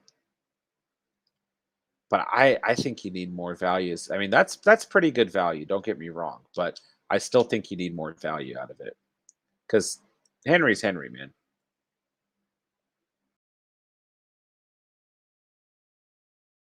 Yeah, it's a first down for the Broncos. All right, Tim Patrick is on the top left. Tim Patrick, he's looking his way. Tim Patrick score. Incomplete. That was it. That was the chance, man, and it didn't happen. That's unfortunate. Louis, yeah, I'm on the edge. I don't know what to do. Outside of Jefferson, I have no receivers except Judy. I have Henry, Mixon, and Gibson right now as my RP. So, okay. Be getting an upgrade at receiver, which it looks like you need. But the trade off is you're giving up Derrick Henry for Alvin Kamara as well. Listen, I would rebuttal and I would try to get one more player. Okay. I mean, I get that you're basically just trading Derrick Henry until uh, we see Judy back in action, but I just don't know that it's enough for Derrick Henry, even though it's pretty good value, right? Um, but with Derrick Henry, man, I think you can ask for just even if it's a low end RB, a low end wide receiver, a tight end that's not even being played by that team. Uh, with how good Derrick Henry is, I think you can get one more player out of that trade. So let me know how you feel about that, man. And who you think you could realistically get. Because don't get me wrong, like I said, Kamara and Diggs is good value. It really is. But I would rebuttal and just try and get one more player. Jason, I take Kamara and Diggs for Henry and Judy. I don't hate it. I'm still very hesitant with trading. Oh my gosh, did Javonte Williams just score? He did. There he is in the end zone. Finally. Finally. Man, I can't believe I started Tim Patrick tonight. And he had the chance to score. Yikes. Yikes, yikes, yikes. What are you going to do? Yeah, I got Javonte Williams on my bench in case in one of the leagues I have Tim Patrick starting. Not that it would have mattered, right? Obviously, I couldn't start him over Tim Patrick, but yeah, gosh, Tim Patrick only got 2 points. Yeah, Javonte Williams having 14 points in half PPR is not too shabby. So there we go. All right, kudos to anyone who started Javonte Williams. We were talking about this earlier. He just hasn't gotten the end zone a lot, but if he could get in the end zone, he'd be a consistent start. And the Broncos are right back in this game. So now we got to serve the football game, boys and girls. Jerry, would you take Zeke in regards to the Henry trade? I don't know if what Henry is doing is sustainable, is what I'm worried about. All I would say is that this comes up every single year, and it is always sustainable. He does not get hurt, and his fantasy outlook, he is always a top 3 running back. This might be the first year that he really becomes the #1 fantasy running back. And it doesn't even matter if the PPR value is there or not, right? What if I told him Henry got Kamara and Diggs straight up? I think that's fine too. And I think it's a fair trade. It's the best player in fantasy football, you know? And that would help your receiver depth as well. But the point being is that Henry is the best player in fantasy football, and you should be getting the most value out of the trade, right? Your opponent should be giving up less value than you. I mean, more value than you. I apologize. So I would rebuttal with that at least. Yeah. It's a good plan, Louis. All right, guys. Make sure you guys have smashed that like button. Let's try and get as many new viewers to tonight's stream as possible. And if you are new here, make sure you guys hit that sub button, become part of the Catch fam down below as well. Guys are killing it tonight. Great questions, man. Week 7 is like some bad nightmare that we're all stuck in. And I certainly hope that it gets better for everyone. But a lot of tough questions this week, so keep them rolling, guys.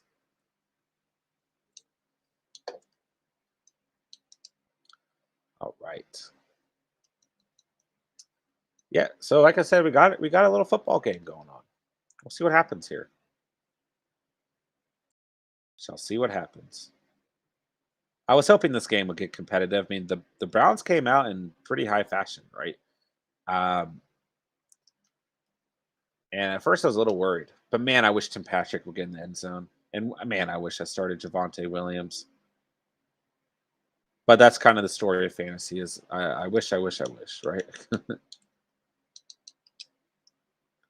All right, let's see here.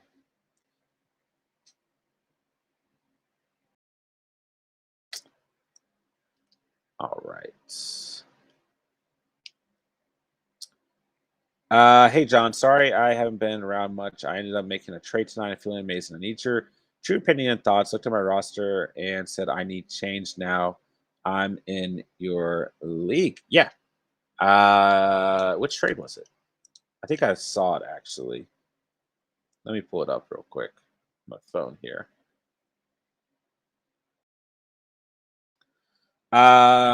So okay.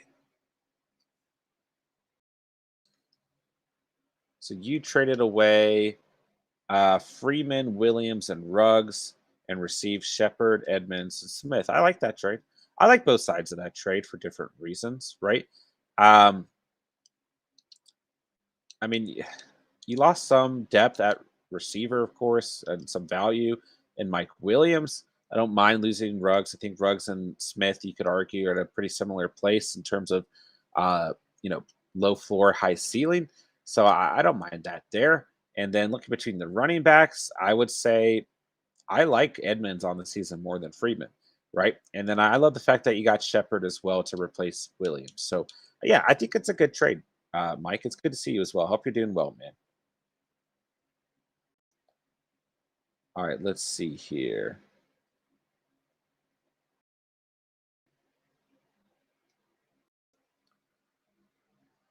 Second and 10 for the Browns.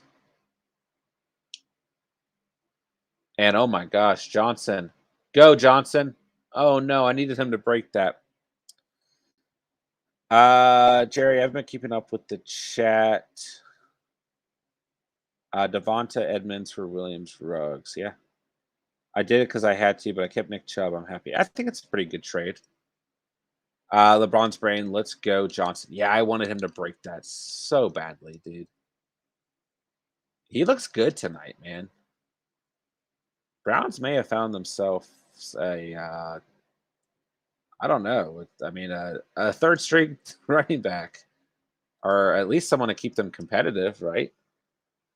Yeah, let's keep feeding him, man. He's looked great tonight. Why would you not? You know. And yeah, he's getting good yardage out there.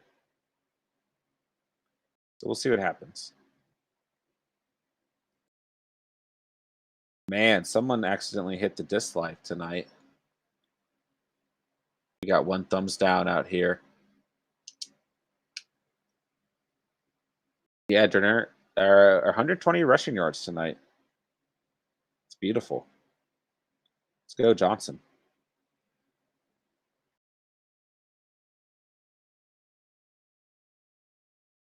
Two people accidentally hit the dislike tonight. Yikes. Yikes. It's all good, though. All right, let's see here.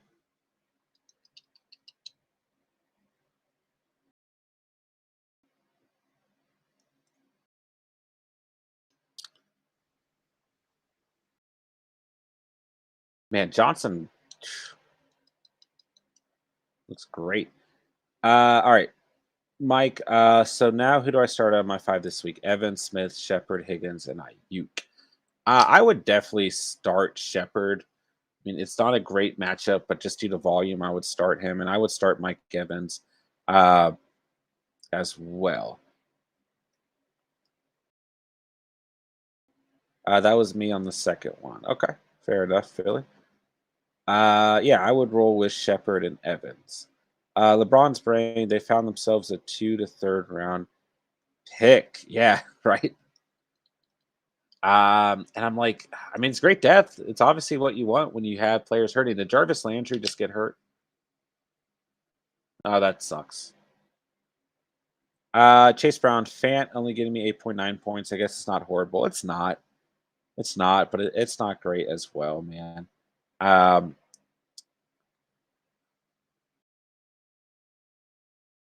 Johnson with another catch. I want to know what happened to Landry, though. I just, man, that sucks. It's probably just re injured, right? Mike, I took it away. That word. No worries, bro. Man, I hate seeing Landry hurt all the time. Just picked him up in the Catch Fam League. He had a pretty good night.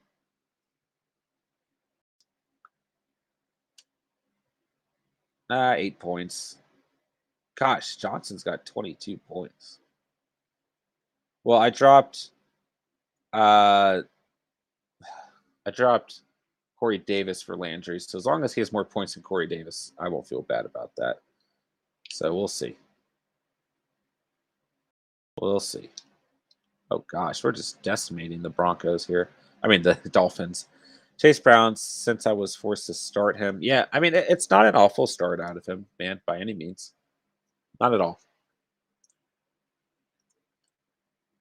Still time for other things to happen in this game too, Chase. Jerry, the guy who picked up Johnson didn't even play him. He just wanted to take him away from everyone else. Yeah. And that's the thing that happens, you know. It doesn't surprise me. Mike Steven offered me a trade that involved Derrick Henry and Claypool for Herbert, Williams, Evans, and Higgins. Wow. Steven up to some sneaky trades out there. Dude, Johnson looks like he cannot be taken down. What the hell, bro? He is balling. Let's see here. I said no. Am I a fool? I don't think so. I mean, that's a lot of depth to give up. You know? It's a lot of depth to give up. I mean, 4 players for 2 players, a little bit better than just receiving 1 player, right? But I don't think you're a fool by any means, Mike. Not at all. But I'm sure you definitely thought about it, considering that involved Derrick Henry. But that would have been a lot of depth to lose, man. Let's see here. Jason, I'm playing against Landry and Davis in fantasy, so I'll be content if Davis scores less than 8.7. There you go. For your sake, I hope it happens that way, man. Absolutely. Oh, no. Dude, Johnson is looking incredible. Johnson's built like Fournette, says Mike. Yeah, he sure is. He looks like him out there, too. I mean, at least recent Fournette. And let's see here. Johnson gets another carry. I mean, why not? Why not? What a game. I mean, the Browns just trying to run out the clock here and go home with the win with, injured quarterback, injured receivers, injured running back. So we'll see what happens. Both these defenses have played well. Imagine trading away your second and third picks. Yeah. No kidding. It would be, especially, yeah, would be kind of crazy. Mike, CeeDee Lamb, and Mike Williams, I traded. Hey, I mean, I think you potentially use them to your advantage, though, and, potentially crafting a better roster. So think of it that way. Well, Steven traded his first and second for Henry. That's true, too. That is true as well. Yeah. Steven's got to get his roster together, right? It's a tough week though. I was looking around the catch fan. I mean, we got some holes in some rosters. And in all my leagues I play in, there's holes around, It's not an easy week to piece together a roster. Not at all. We'll see what happens though.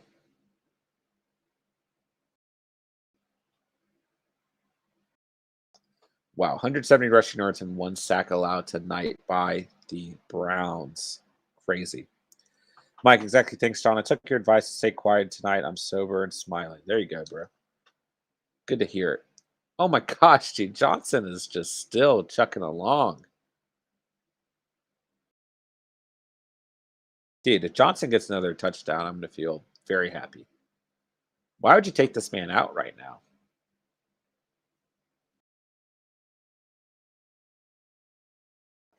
Dude, Drew Lock was just picking his nose. Did anyone else see Drew Lock just pick his nose? Please tell me someone else saw that. All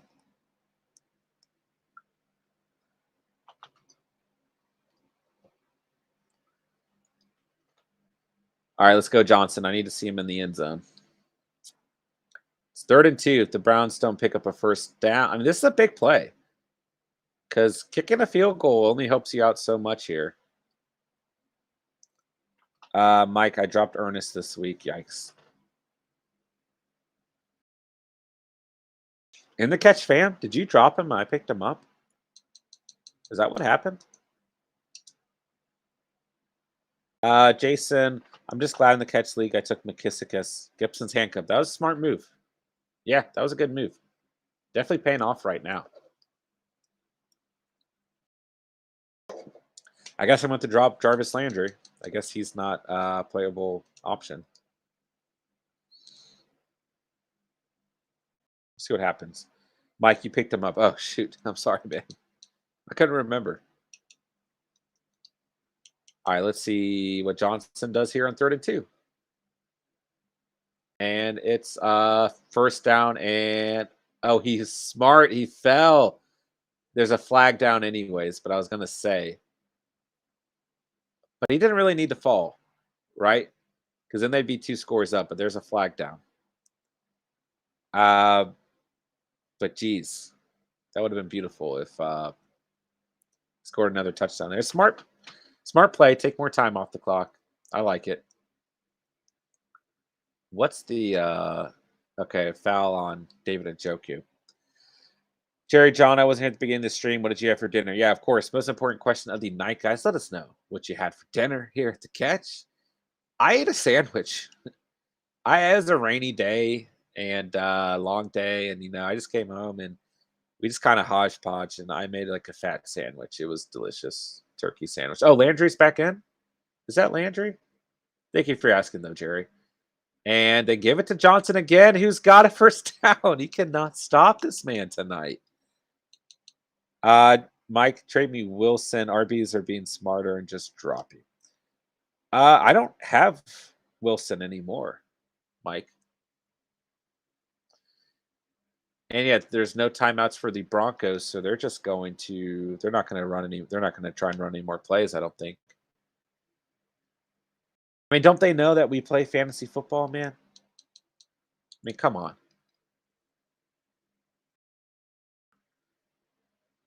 Don't they know that we need these garbage time points? Don't they know that some of us started Tim Patrick and Johnson tonight, and we need these points? Good win by the Browns. Didn't win by much, but they got the dub. Lots of injuries tonight. Good football game, honestly. Defensive game, good game. Oh, wow, I just threw a pick in Madden. All right, so let's see here. Yeah, if you started Johnson tonight, man, kudos to you. And I mean, I guess I started him, so I'm not trying to say it that way. But gosh, Case Keenum gets the dub. Let's go, Case. Yeah, Tim Patrick really screwed up my stat line for the night, though. Yeah, Johnson had, I mean, depending on scoring format, he had at least 23 points. I mean, maybe a little bit less if you play standard, but right around 23, 24 points, depending on your league. So, love it. Love it, love it, love it. And hopefully we see more games, in the meantime, while Hunt. I mean, it's the interesting question now will be is if and when Nick Chubb comes back, how does that affect things, So we'll see. We'll see. Jason, with all the buys, Derrick Henry's win rate this week will be sky high. Absolutely. 1,000% agree. All right, let's see here. All right, guys, there you have it. Browns win the game. Don't need Nick Chubb or Kareem Hunt, apparently. Not a great game from a receiving standpoint, though. I think Jarvis Landry is going to be our most notable receiver from the night for the Browns.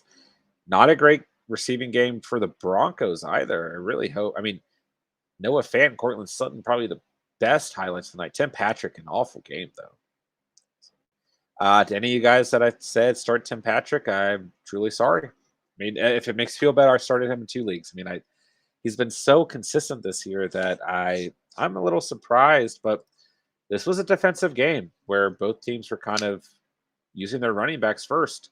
Javonte Williams and Melvin Gordon scored, so I mean, nothing wrong with that. Max, should I drop Johnson for AJ Dillon now if Chubb comes back next week? I don't know. I don't know if we need to drop Johnson. I mean, the way that the Browns use 2 RBs, Hunt's still going to be out. The way he played tonight against the 4th best team in the league against opposing running backs, I don't know if we can drop Johnson yet. I think we need to kind of see how this backfield continues to play out, which is going to be quite interesting. So yeah, we'll have to see, Max. I wouldn't do it just yet. Mike Fant got me 9. I'm okay with that. Yeah, it's a good stat line. It's a good stat line. It could have been much worse. It could have been Tim Patrick level, right? Okay, 9, what's going on? Always good to see you. Hope you're doing well tonight. Let's go. I played D Johnson. He did good. He did fantastic, man. He had a baller game. I played him in 2 leagues. I feel great about it. I feel absolutely great about it. Wish I had gotten him in my 20-man league. I tried to, but I didn't end up with him. I got Ramondre Stevenson instead, who I don't think is a bad start this week, but we'll have to see. But yeah, shout out to UK9. Great start. We'll see what happens, man.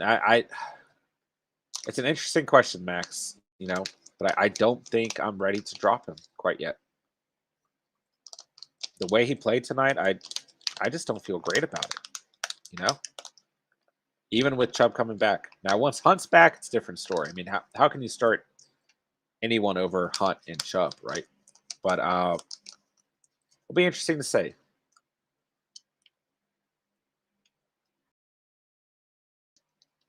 All I know is this Browns offensive line is phenomenal, man.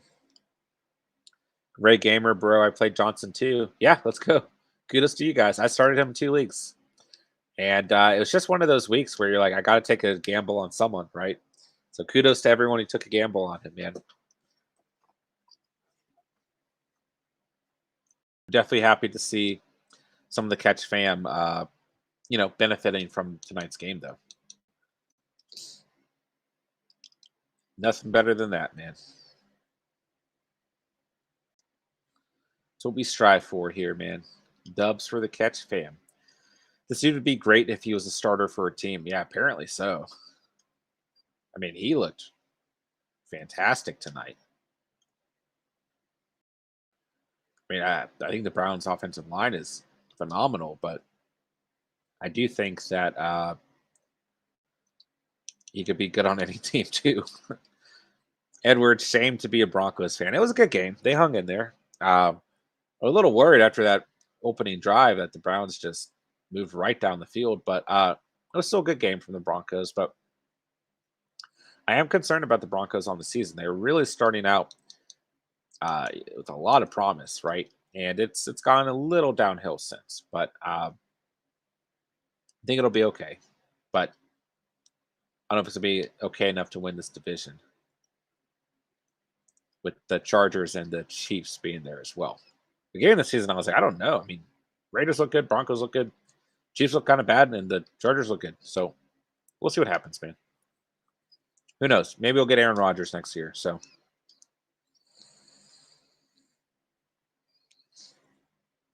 Jason says Broncos lost to offense that had practice squad skill players. I will say there were like no receivers out there. I mean, Odell Beckham looked awful tonight. He was dropping passes left and right. Keenum just stopped going his way. And yeah, Landry got hurt and then came back. Landry looked fine tonight when he was getting the targets. Ray, I have lots of bye weeks. I have a question for my RB2. Let's go, Ray. What you got, brother? Jason, shoot. Shoot indeed, Jason. Yeah, let me know what you need, Ray. You know we're here for you, my guy.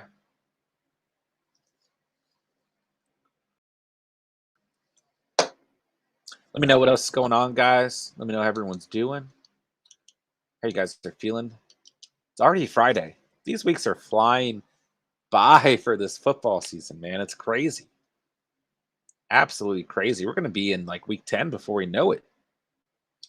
Playoffs are going to be here before we know it as well. Chase, what's going on, man? Good to see you. Sit to AJ Brown, Terry, and Debo. What's up, dude? What's up, brother? It's good to see you as always. Hope you're doing well, man. Always happy to have you here. Wow, I don't know what just happened to Madden. We need to get Devonta Adams in this game. Chase, I'll get to your question second, guy. All right, let's see here. It's tough, man. So you got to sit AJ Brown, Terry, or Debo. I think personally, I would bench Terry McLaurin. Is that crazy? I got some faith in AJ Brown this week versus the Chiefs. That secondary's been so bad, and he looked good coming back last week. So I think you start AJ Brown. Um, but Terry's been a little disappointing lately, right? Oh, it's tough. It's tough. I think the way Terry's been playing, I think he's the right sit. But I still believe in Terry McLaurin. We talked about him earlier, man. He's a tough player to sit. I think you get more upside out of Debo and AJ. Is that crazy? Ray Gamer, Alex Collins versus Saints, or pick up and play Michael Carter versus the Pats, Mark Ingram versus Cardinals, Sony versus Lions, or if Collins is outplayed Penny, or Gaskins versus Falcons. He made me lose last week. Yeah, I'm sorry. I may have recommended Gaskin. I really liked him last week. He had an awful game. So my bad, Ray, if that was partially my fault. But let's see here, man. Oh, Chase. Crap. I meant start two. Well, same answer then. AJ and Debo, I think. But yeah, right. I think I like. I mean, it's not a good matchup for Michael Carter, but I think he sees the best volume. Mark Ingram, not a good matchup, but he's going to see pretty good volume. If we know that Collins doesn't play, then yes, the best play there is to go ahead and pick up Penny. I think as long as he's activated and everything. So yeah, I like Carter and I like Penny if we know for sure Collins is not playing.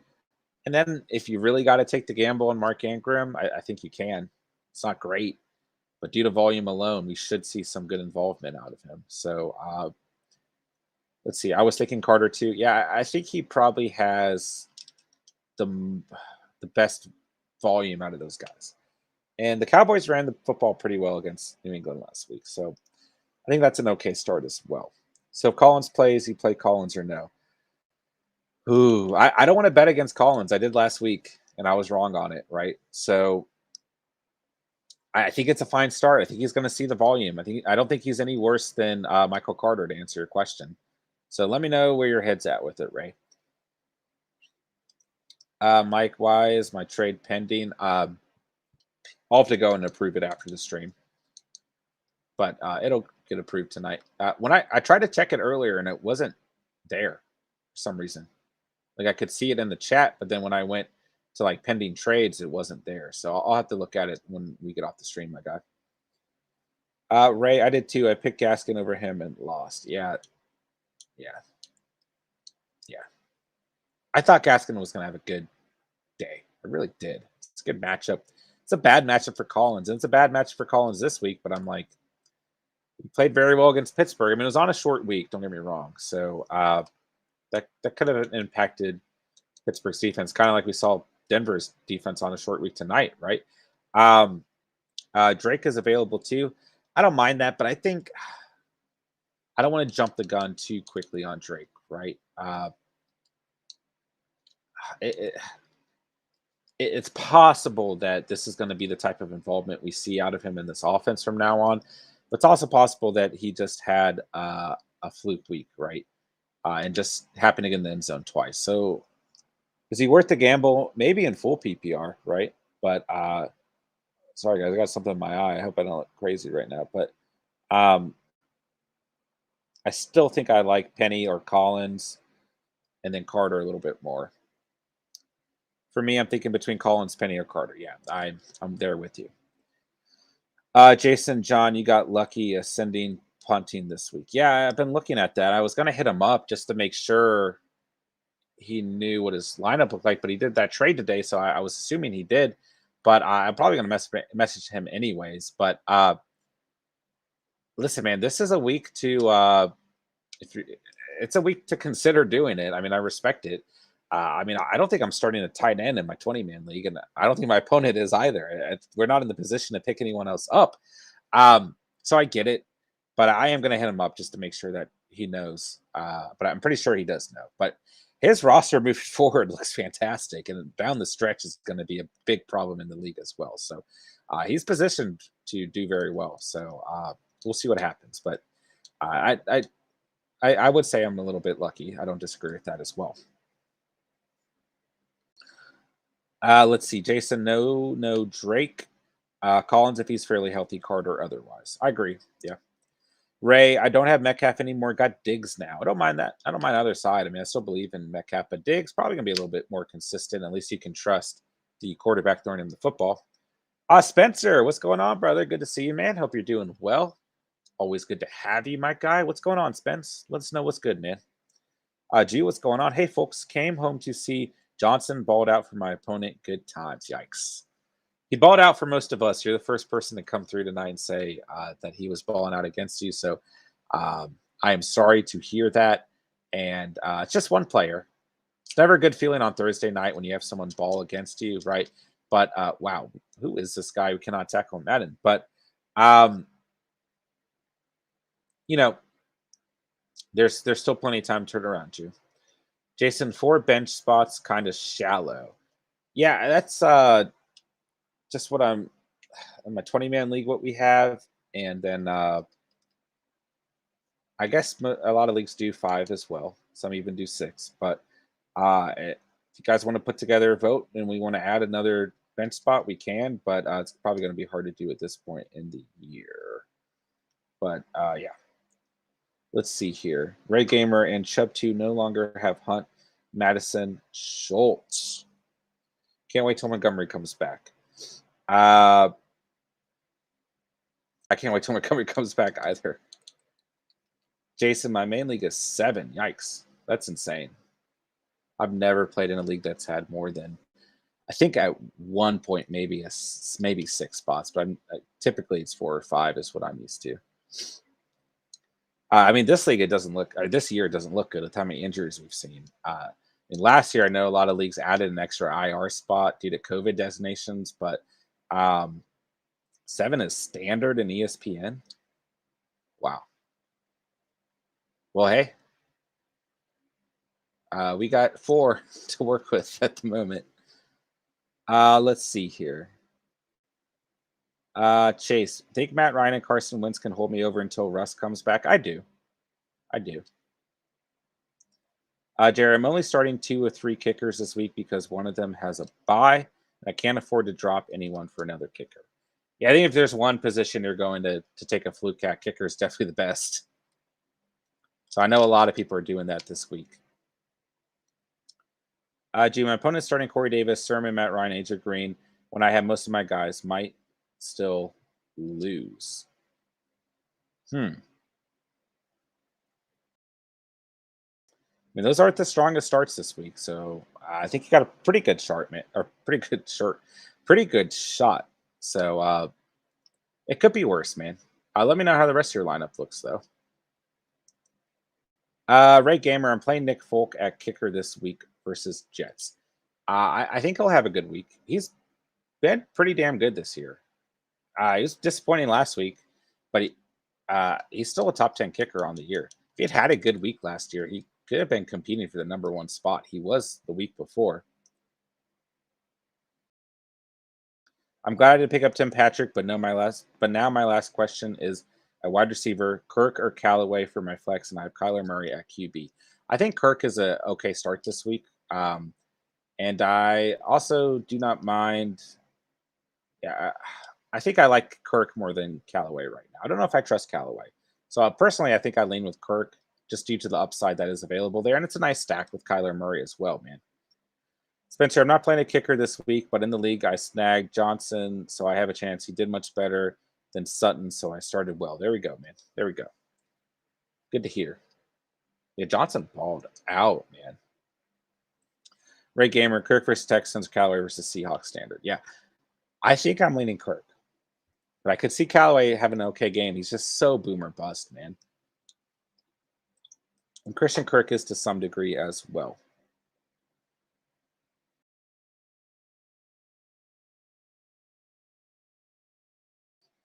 Dude, yeah. I mean, I was projected to have 120 and my opponent 90 with Johnson balling out, or even now. There we go. Yeah, I was only projected like 90 points in my primary league, and my opponent was projected like 103. And I started Patrick and Johnson, and at a point I was projected like 110 points, but now I'm projected 102, and he's projected 103. So Johnson definitely helped a lot of us out. Oh, but it happened opposite for you. I was just thinking I said that out. Wait, he didn't have Johnson. Louis update. He threw in Michael Thomas. I don't mind it. I don't mind it, but I don't like it because I hate to see you lose Henry. But it's a better trade with Michael in there. Ray, I have Kirk in right now, so we're good. Yeah, I think both are fine plays, but I got a better personal feeling about Kirk. But a lot of mouths to feed in that Cardinals offense, right? So it's a hard choice, man, because while those players have a lot of upside, they've got the potential to have bad games too. So, but Callaway just has not been consistent, you know? So it's a tough call. I have Rogers, Aaron Jones, Goodert, Terry, Swift, Edmonds, and Renfro. I mean, I think your lineup looks pretty good then. Jason, my lineup in my 4-team league: Brady, Henry, Jones, Hill, Cup, Andrews, Henderson, New England, and Prater. I believe it, man. In the 4-man league, I believe it. It's a good lineup, though. I mean, it's definitely a challenge in the 4-man league. You got to start the right players on a weekly basis. So, definitely not easy to pick those guys on a week-to-week basis. Jason says, Louis, I'd take that. I think it's a better trade now, Louis, but you just if you're going to trade a guy like Henry, you just got to keep in mind what you're potentially losing as well, right? But replacing him with Kamara, I think, is sustainable, and getting the upgraded receiver is definitely going to help you as well. Ray, I need Sterling Shepard to have a big game, and Kyler, and I'm going to risk T. Higgins because the Marlin will cover Chase, and I just feel TD for Higgins this week. Fair enough. You got the conviction. Roll with it, man. My entire bench are by except Monte and CH are on IR. Yeah, that's a lot of people's situations this week. Injured or on bye week is, the entire bench. Renfro, Callaway, Hartman, Mooney, or Boyd for flex. All of them are free agents.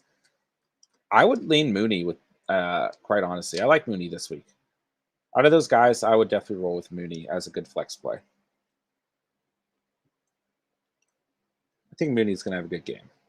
Could feel it. I mean, Tampa Bay's been so bad in the secondary that can definitely see Mooney having a good game. Spencer, looking at the trade in the sleeper league, Straw robbed Mike Williams from Philly.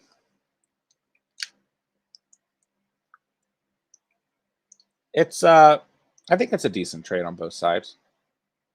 I think Shepard's a decent replacement, but there's advantages to both sides of the trade. Jerry, what's more fun, a 4-6 team league or a 12-14 team league? I think it depends. They both have their own challenges, and they're both fun in their own unique ways as well. I have played in 8-man leagues, but it's been quite a while. I don't think I've ever played anything less than that. So it's a similar challenge, but I can't speak for it, I just generally am in at least a 12-man league. But I have fun no matter what the count is, right? I'm in a 20-man league, and it's not as much fun, but it's a unique challenge, and I just like playing fantasy. So for me, really the count doesn't necessarily matter.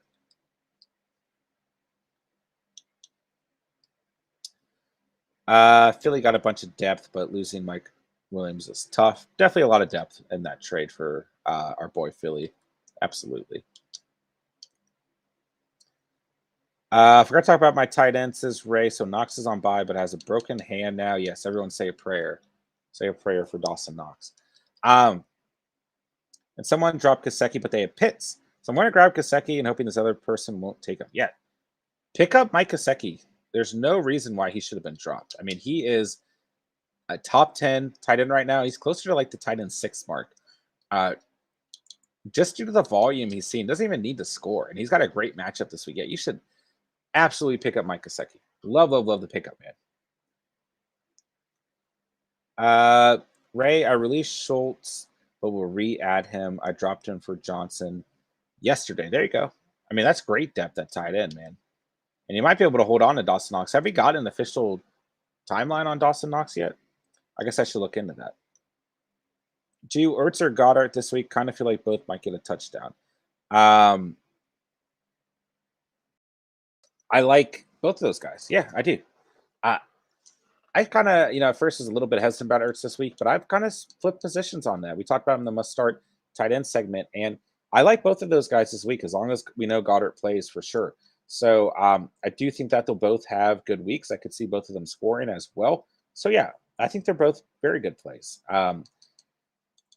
Gosh, they're both good matchups. Ooh, I really want to say Ertz, but I think Goddard's a safe play as well. They're both, top 15 tight ends, and I don't mind playing either of them. Let us know in the chat, Goddard or Ertz. Where do you guys lie? Because I view them in very similar fashion. Uh, Jason, anyone want Dillon wide receiver 11 on the year? I might need him, man. I'll give you. I don't know who I have, but I'll give you somebody. But you probably won't. I'll give you Kareem Hunt. Jason Allen, consistent PPR guy. Williams, more boom bust. Sure. Spencer got a decent RB2 now, which is what you really needed. Yeah, that was a good move for Philly for sure. Hill will play Jerry, but I really hope he doesn't. Fair enough. Spencer says Goddard over Ertz, less competition. Yeah, a lot of mouths to feed in Arizona. It's a great point, Spence. Ray also playing Saints defense on Monday Night Football. I like it. It's a good matchup this week. Mike, I think people forgot Mike Williams is never that dude this year, and last week scared me. But Williams will be fine and help my guy Straw out. Yeah, let's go. Nice little catch fam transaction there. Amy, would you trade Aaron Jones, T. Higgins for Taylor and Thielen? Yes. Yes, I would. Spencer says no. But I don't mind that trade. Well, it just depends on what side you are on it. I mean, I think Aaron Jones is going to be the better RB on the year. I do like Jonathan Taylor a lot, but I think it's an upgrade at the wide receiver position. Let's see here. I hope Keenan Allen will get more points eventually. Yeah, he's going to be more of a consistent play. If he doesn't get in the end zone, then he's probably still going to get you a decent amount of points. But you're really hoping that he gets in the end zones. End zone, excuse me. Emmy, I have Aaron Jones and Higgins. I don't mind the trade. I think it's an upgrade at the receiver position. But I mean, once again, you could say Higgins and Adam Thielen are a little bit touchdown dependent. But when they go off, they tend to go off, right? So I don't mind the trade, but I think Aaron Jones will finish as a better RB on the season. But I like Jonathan Taylor a lot right now, so I think it's a fair trade. Spencer says Keenan Will, dude, hasn't had less than 10 points in PPR yet. Yeah. He's having a great season from a PPR standpoint. Like I said, you're just really only getting those big time performances when he does find the end zone. So you're kind of hoping that he does, but he's very consistent, and that's something that you want out of your wide receiver 1 or wide receiver 2 for that matter. All right, let's see here. Jason, Jones and Taylor are both mid RB1s. Dillon better than Higgins by a bit. I agree with that statement. It's a little bit of an upgrade. Yeah. Do you also have Allen? And based on last year, he's due for a TD. There you go. How is that not a pick in Madden? Okay. Jerry, I hope Callaway continues to play well against Seattle. He definitely can. But he just has been inconsistent is what scares me. And Seattle's secondary has been a little bit better than we'd like to think. But they haven't been good. Let's see here. Ray, Kyler Murray plays on Thursday next week versus Green Bay. That's going to be a great game. It's going to be a fun one to watch. I have Terry and Allen, and the consistency from Allen has been great for Terry's bad weeks. Fair enough. Yeah, good play, those two guys together. Let's see here. My man Herbert needs to target him more. Fair enough. Jason, my wide receivers have the upside to get 100 a week and the floor to get 25. Yeah. Yeah, that's rough.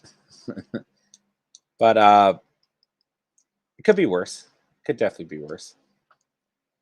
Mike, T. Higgins or Devonta Smith? Ooh, that's a good question.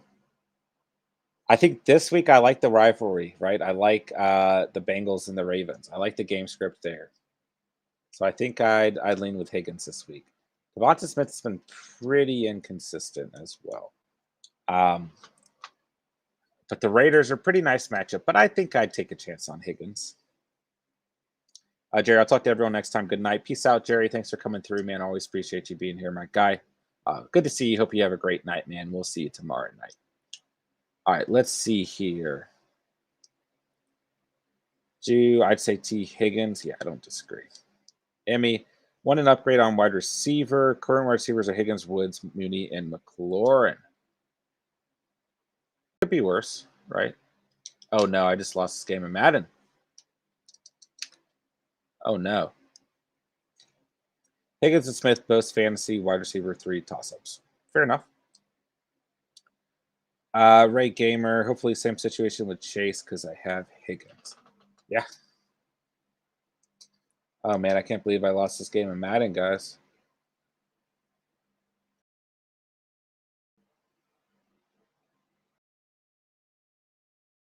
I'm going to try and see if I'm going to sim it. Oh, we got the ball back. Oh, gosh. I was scared to play. All right. Make a time machine and deal Woods straight up for Cup. Man, the rate or where you could have got Cooper Cup this year is ridiculous. Oh my gosh, I just lost in Madden for sure after getting a second chance. We haven't lost in a couple games though. All right, let's get rid of this game. I wasn't really paying attention, but I also got smoked. Oh, I gotta get in the end zone here. We gotta make this final line look better. Gronk seems like he might come back this week. Gronk or Goddard. If Gronk comes back, I mean, it's not a good matchup by any means, but you still consider starting him, right? It's not a good matchup.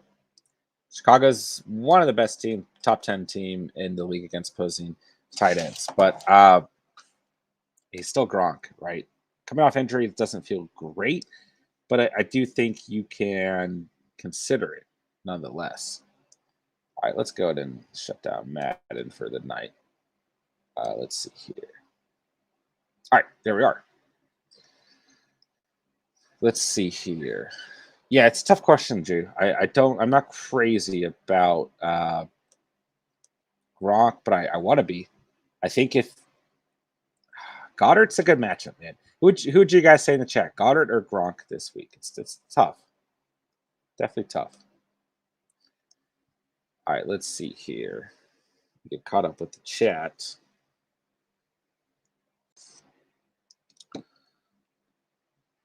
All right, G went from tight end 0 with 2 and IR to 3 tight ends. There you go. Spencer, try and move Darrell and wide receiver to get a better wide receiver. I think that's a good move as well. Mike, here's my theory. Trading Mike Williams for Shepard and Smith because both of them teams will always be behind, so they're going to be throwing a ton. It's a good, thought process for sure. Spencer, Darrell is valued at teams that need RBs this week. Absolutely. Jason, so without trades, I assume Jones, Najee, picks 1 and 2, McLaurin, Woods 3 and 4. There you go. Ray, I'm in 10-team leagues, but I only talk about this one. There you go. Wow, 10 leagues. Actually, I read that wrong. I thought you said 10-team leagues. 10 leagues is a lot of leagues. Yikes. That's hard to manage. I'm in 4, and I'm like, I don't know. I'm really in 3. I don't care about one of them too much, but it's tough. It's tough even managing 4. So Mike says to start Gronk. I don't hate starting Gronk this week. Not at all. Let me see if I can approve that trade. Okay, now it's here. Okay, I'm processing it. Then I need to deny this trade with Jerry. Okay, there we go. I take Williams and flash them to some bye weeks. Lost the chat there. Bye week desperate team with bad record and package him with Higgins for wide receiver 2. Fair enough. Hey, you guys helping out Emmy. I appreciate you guys doing so. Honestly, if Gerald plays well again, he's going to eat in the CH share in the offense. Could be close to 50-50 split. Definitely could be. I've been starting Terry and Allen as my wide receivers and Swift at the flex and benching Deontay. But now that Juju's out, Deontay is looking like a great start. Yeah, you can start Deontay at this point in the season with full confidence, in my humble opinion, at least. There's what was that one game I told you guys to, bench him, and that did not work out. So against Packers, right? Against GL Alexander, I thought it was, worth benching, and it definitely wasn't. So I like where he's at on the season, man. And yeah, with Juju gone, I think you can definitely overall start Johnson with a lot of confidence. Love where he's at in the season right now. All right, let's see here. Thoughts on benching one of Terry Allen Swift for Deontay next week? The most inconsistent player has been Terry, but I hate to see you not start Terry as well. And Swift has been I think it's between Swift and Terry in terms of consistency, but I always lean RB, right? So I want to keep Swift in there, but it's tough. It's tough because Terry can pop off, Swift can pop off, Allen can pop off, Deontay can pop off, right? So it's a tough call to you. Who are you thinking? Who are you thinking? That's what I'd be interested to see.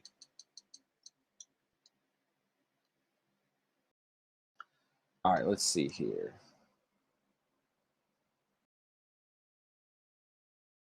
Ray, first, second, third, fourth, sixth, and last one is seventh. I had the most points in the league with seventh, played one.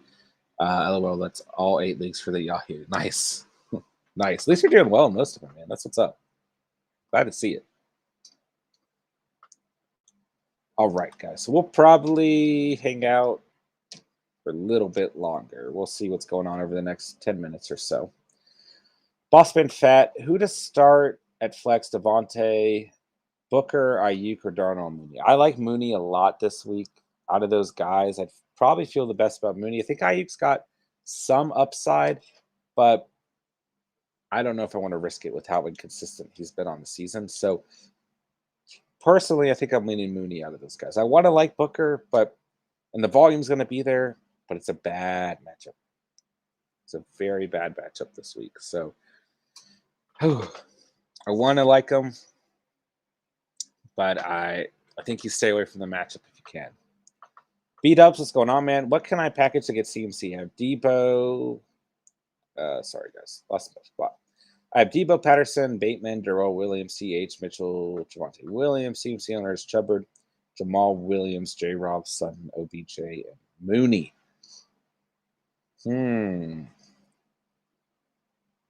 CEH, while he's injured.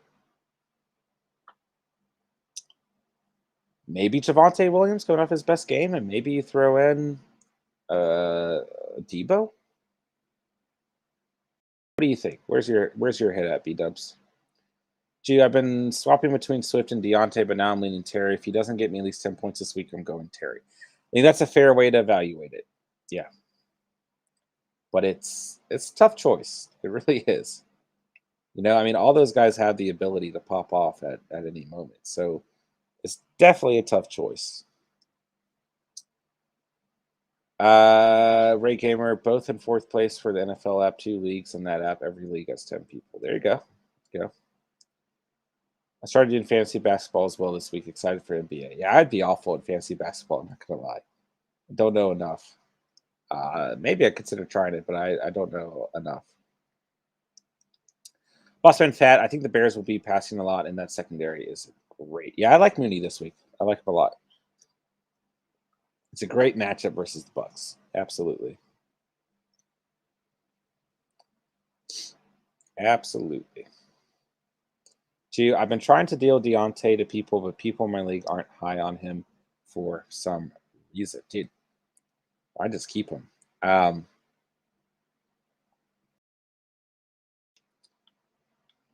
no reason not to be high on him, right? Spencer, I can't do fantasy basketball. Sitting lineups damn near every day would not be good for my mental health. Fair enough. Fair enough. Yeah, I imagine if we just set NFL lineups every night, it'd be terrifying. Uh, although I tried my best to do for you guys, right? So it's definitely not easy, right? And the crazy thing about fantasy, regardless of the sport, is you just never know. Jason, I play fantasy baseball. Yeah, I'd be awful at fantasy baseball too. That's probably even more stressful, right? Yeah.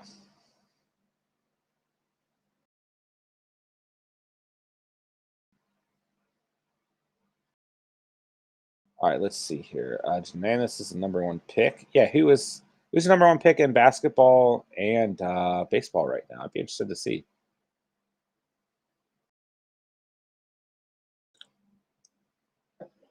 Just curious, what's the Bear situation? Isn't Robinson doing terrible as wide receiver one? How much can Mooney score? Yeah, Robinson's been extremely disappointing. Extremely disappointing. Um, so Mooney and Justin Fields have had the chemistry, right? And Mooney hasn't been fantastic, but he's been better than Robinson. So in the last 3 weeks, full PPR, 15 points, 6.5 points, and 18 points for Mooney, for example. Then let's look at Robinson's last 3 weeks. Let's see here. 9 points, 7 points, 9 points. So just no ceiling above 10 points, right? Uh, so I think Mooney can definitely finish above the 10-point mark, which is making things a little bit more attractive in terms of starting Mooney. So um, I would lead Mooney between the two guys.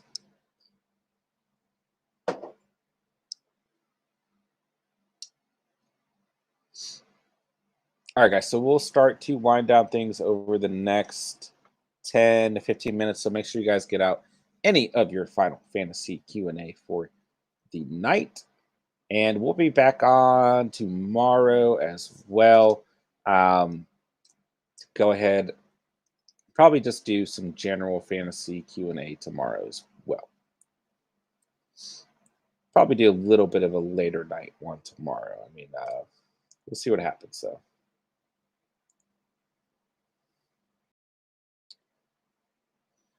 and I hate to do this, but I'm sitting Higgins for Mooney this week. I think it's a good start. I mean, the way Tampa Bay has played, right? Uh, you got to try and exploit that secondary, right? So I do think it's a good play. Gee, Hardman looks like he has a nice matchup against Tennessee, though. Also a free agent. Yeah, you could roll the dice, but it just seems like these wide receiver two and threes on Kansas City just never amount to what we want them to, right? So you could take the gamble. It's a good matchup. It's a good matchup. But just keep in mind that Hardman never seems to do what we want him to do. But don't get me wrong, it's a good gamble to take. Absolutely.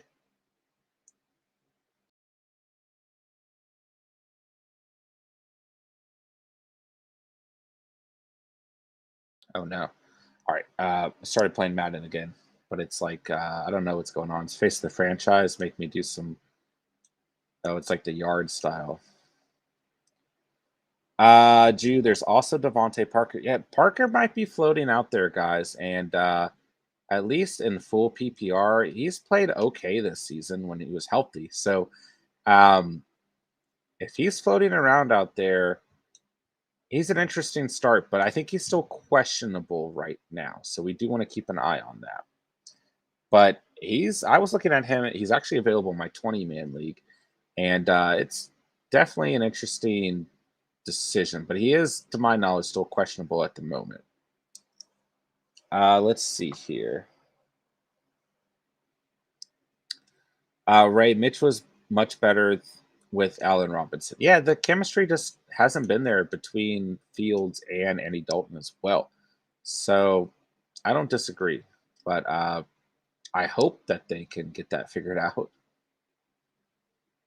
because I love Allen Robinson, and a lot of people drafted him at pretty high stakes as well. I mean, third round, fourth round, depending on how big your league is. So we'll see what happens. But it just hasn't been a good year for Allen Robinson, and I thought he was essentially a steal in the draft this year, where you could pick him, and it just has not worked out that way, which is definitely unfortunate.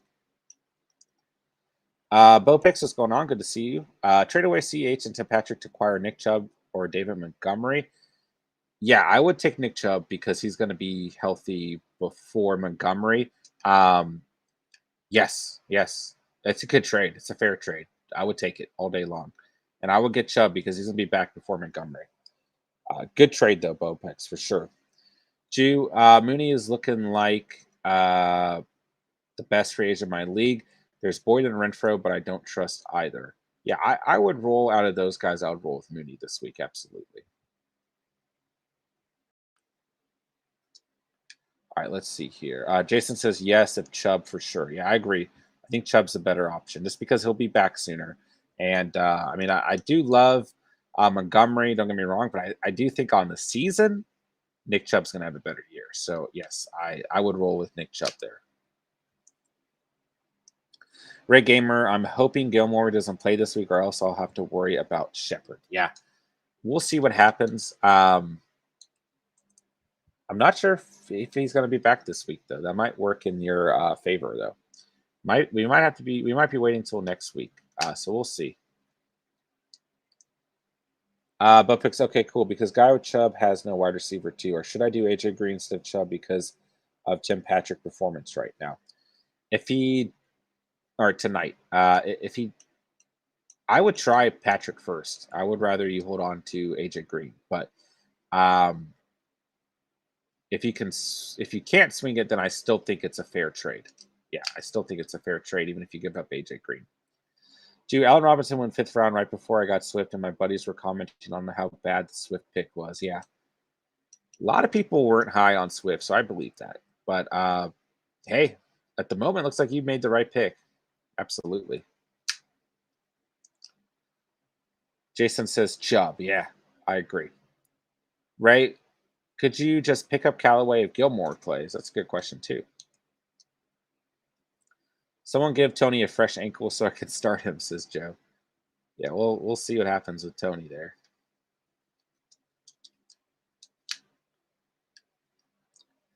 Bo picks. If I started Tim Patrick tonight and trade him away, how does that work? I don't know that you can trade him until this week's over now. If you started him in most leagues, yeah, I don't think that you can trade him if you started him. Unfortunately. Ray Gamer officially did it. Corey Davis gone from my team. I actually got rid of this week. Not his fault, generally the quarterback. I just dropped him in the Catch Fam League as well. Dropped him for Jarvis Landry. Uh, it's an awful matchup this week, and yeah, I don't mind it. I don't mind the drop at all. Do you give him your ankle? Yeah. All right, let's see.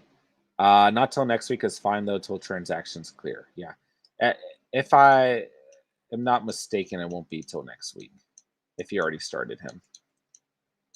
And yeah, it probably won't hurt, your side of things, But I would just hope that that other owner does not decide to back out on the trade necessarily, right? Let's see here. Great gamer, just in general too. Yeah. Yeah, absolutely. They've been pretty atrocious. Zach Wilson has not looked fantastic this year. So see what happens. But yeah, I felt a lot better about Corey Davis before the year started, and I still think he's the wide receiver one. He could still have some nice stat lines throughout the year, but the Jets just have not looked complete by any means. So yeah.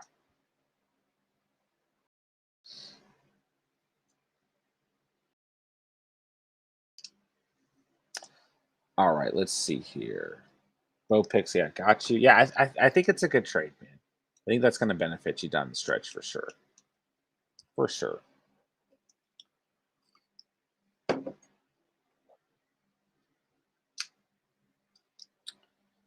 Mooney is questionable on Yahoo. Let's see. I believe it. But I wouldn't read too much into it. I mean, at this point in the season, man, a lot of a lot of times when questionable comes up, unless they're coming off of a serious injury at this point in the season, I don't even look at it. Uh, yeah, it's not even giving me an update what I'm looking at. So, I mean, don't get me wrong. Okay, it's a groin injury, limited Thursday. He's expected to play on Sunday as an intriguing sleeper. Yeah, I think he'll be okay. It's just kind of that point in the year we're going to see a lot of questionable players. Ray, anyways, I was hoping I have Gasecki when I wake up Saturday morning. Yeah, I hope you do too, brother. Absolutely. Absolutely. I mean, that'd be a filthy stack, man. Especially if you can get Schultz back as well. Gee, yeah, Swift has been questionable with a groin injury every week so far and played every week. Fair enough.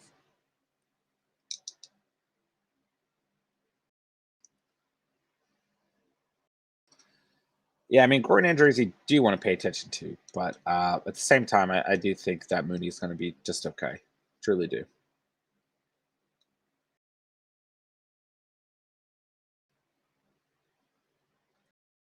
All right, guys, go ahead and get any final questions you have out for the night. I'm planning on getting on probably around the same time, probably around 9:30 tomorrow, and we'll go for Friday night. Try and stay on a little bit later tomorrow night, and then Saturday night will be the late night stream as always. So make sure you guys tune in for tomorrow's stream, and make sure you're here for the Saturday night late stream. That's always the best time, man. Saturday night's always fun with you guys, so make sure you guys are around for that as well. But yeah, the week's already coming to a close. It's crazy. This week flew by, man. Like, absolutely flew by. So, 100% appreciate everyone coming out tonight. Appreciate all you guys showing support, man. Make sure you guys hit that like button on your way out if you didn't do so already, man. And just keep spreading the word, right? Keep spreading the channel around, guys. If really would appreciate if you guys consider, just sending the channel to a couple guys in your fantasy league, friends, family, all of that. Just trying to grow the community as much as possible because the community is just growing day by day, and it's beautiful to watch, man. Appreciate all you guys. Appreciate everything you guys do coming out to the streams. Just it's unbelievable, man. Catch fam is 100% unbelievable. You guys are the best. So make sure you guys tune in for tomorrow night's stream. Should be a good time. Friday night, get some of those final questions out as well. And make sure you guys are here Saturday night. Saturday night, as much as we focus on fantasy and everything, the final questions for the week going into Sunday. Saturday night we get to hang out a bit and just talk about whatever comes up. So, Ray, so Hunt will miss 2 games, right? I think that's being optimistic. He might end up missing 2 to 4. So we'll see what happens. But I hope he comes back sooner because I own him, right? I've been spreading the word around. You guys deserve more than 333 subs. Appreciate the kind words, man. Appreciate that. A lot of blood, sweat, and tears put into the channel, man. A lot of hard work. So it's a long process, but I appreciate you spreading the word when you can, man. It truly means a lot. So definitely appreciate that, Jew. And you mean a lot to the Catch fam as well, man. So we will be back on tomorrow night, man. Probably around 9:30 or so. Saturday night will probably kick off around 9:30 or so as well. So I appreciate everyone coming out. Hope everyone had a great Thursday. Hope everyone has a great Friday as well. And I appreciate the Catch fam more than you guys know. So I got nothing else to say, but thank you guys so much for watching and or listening.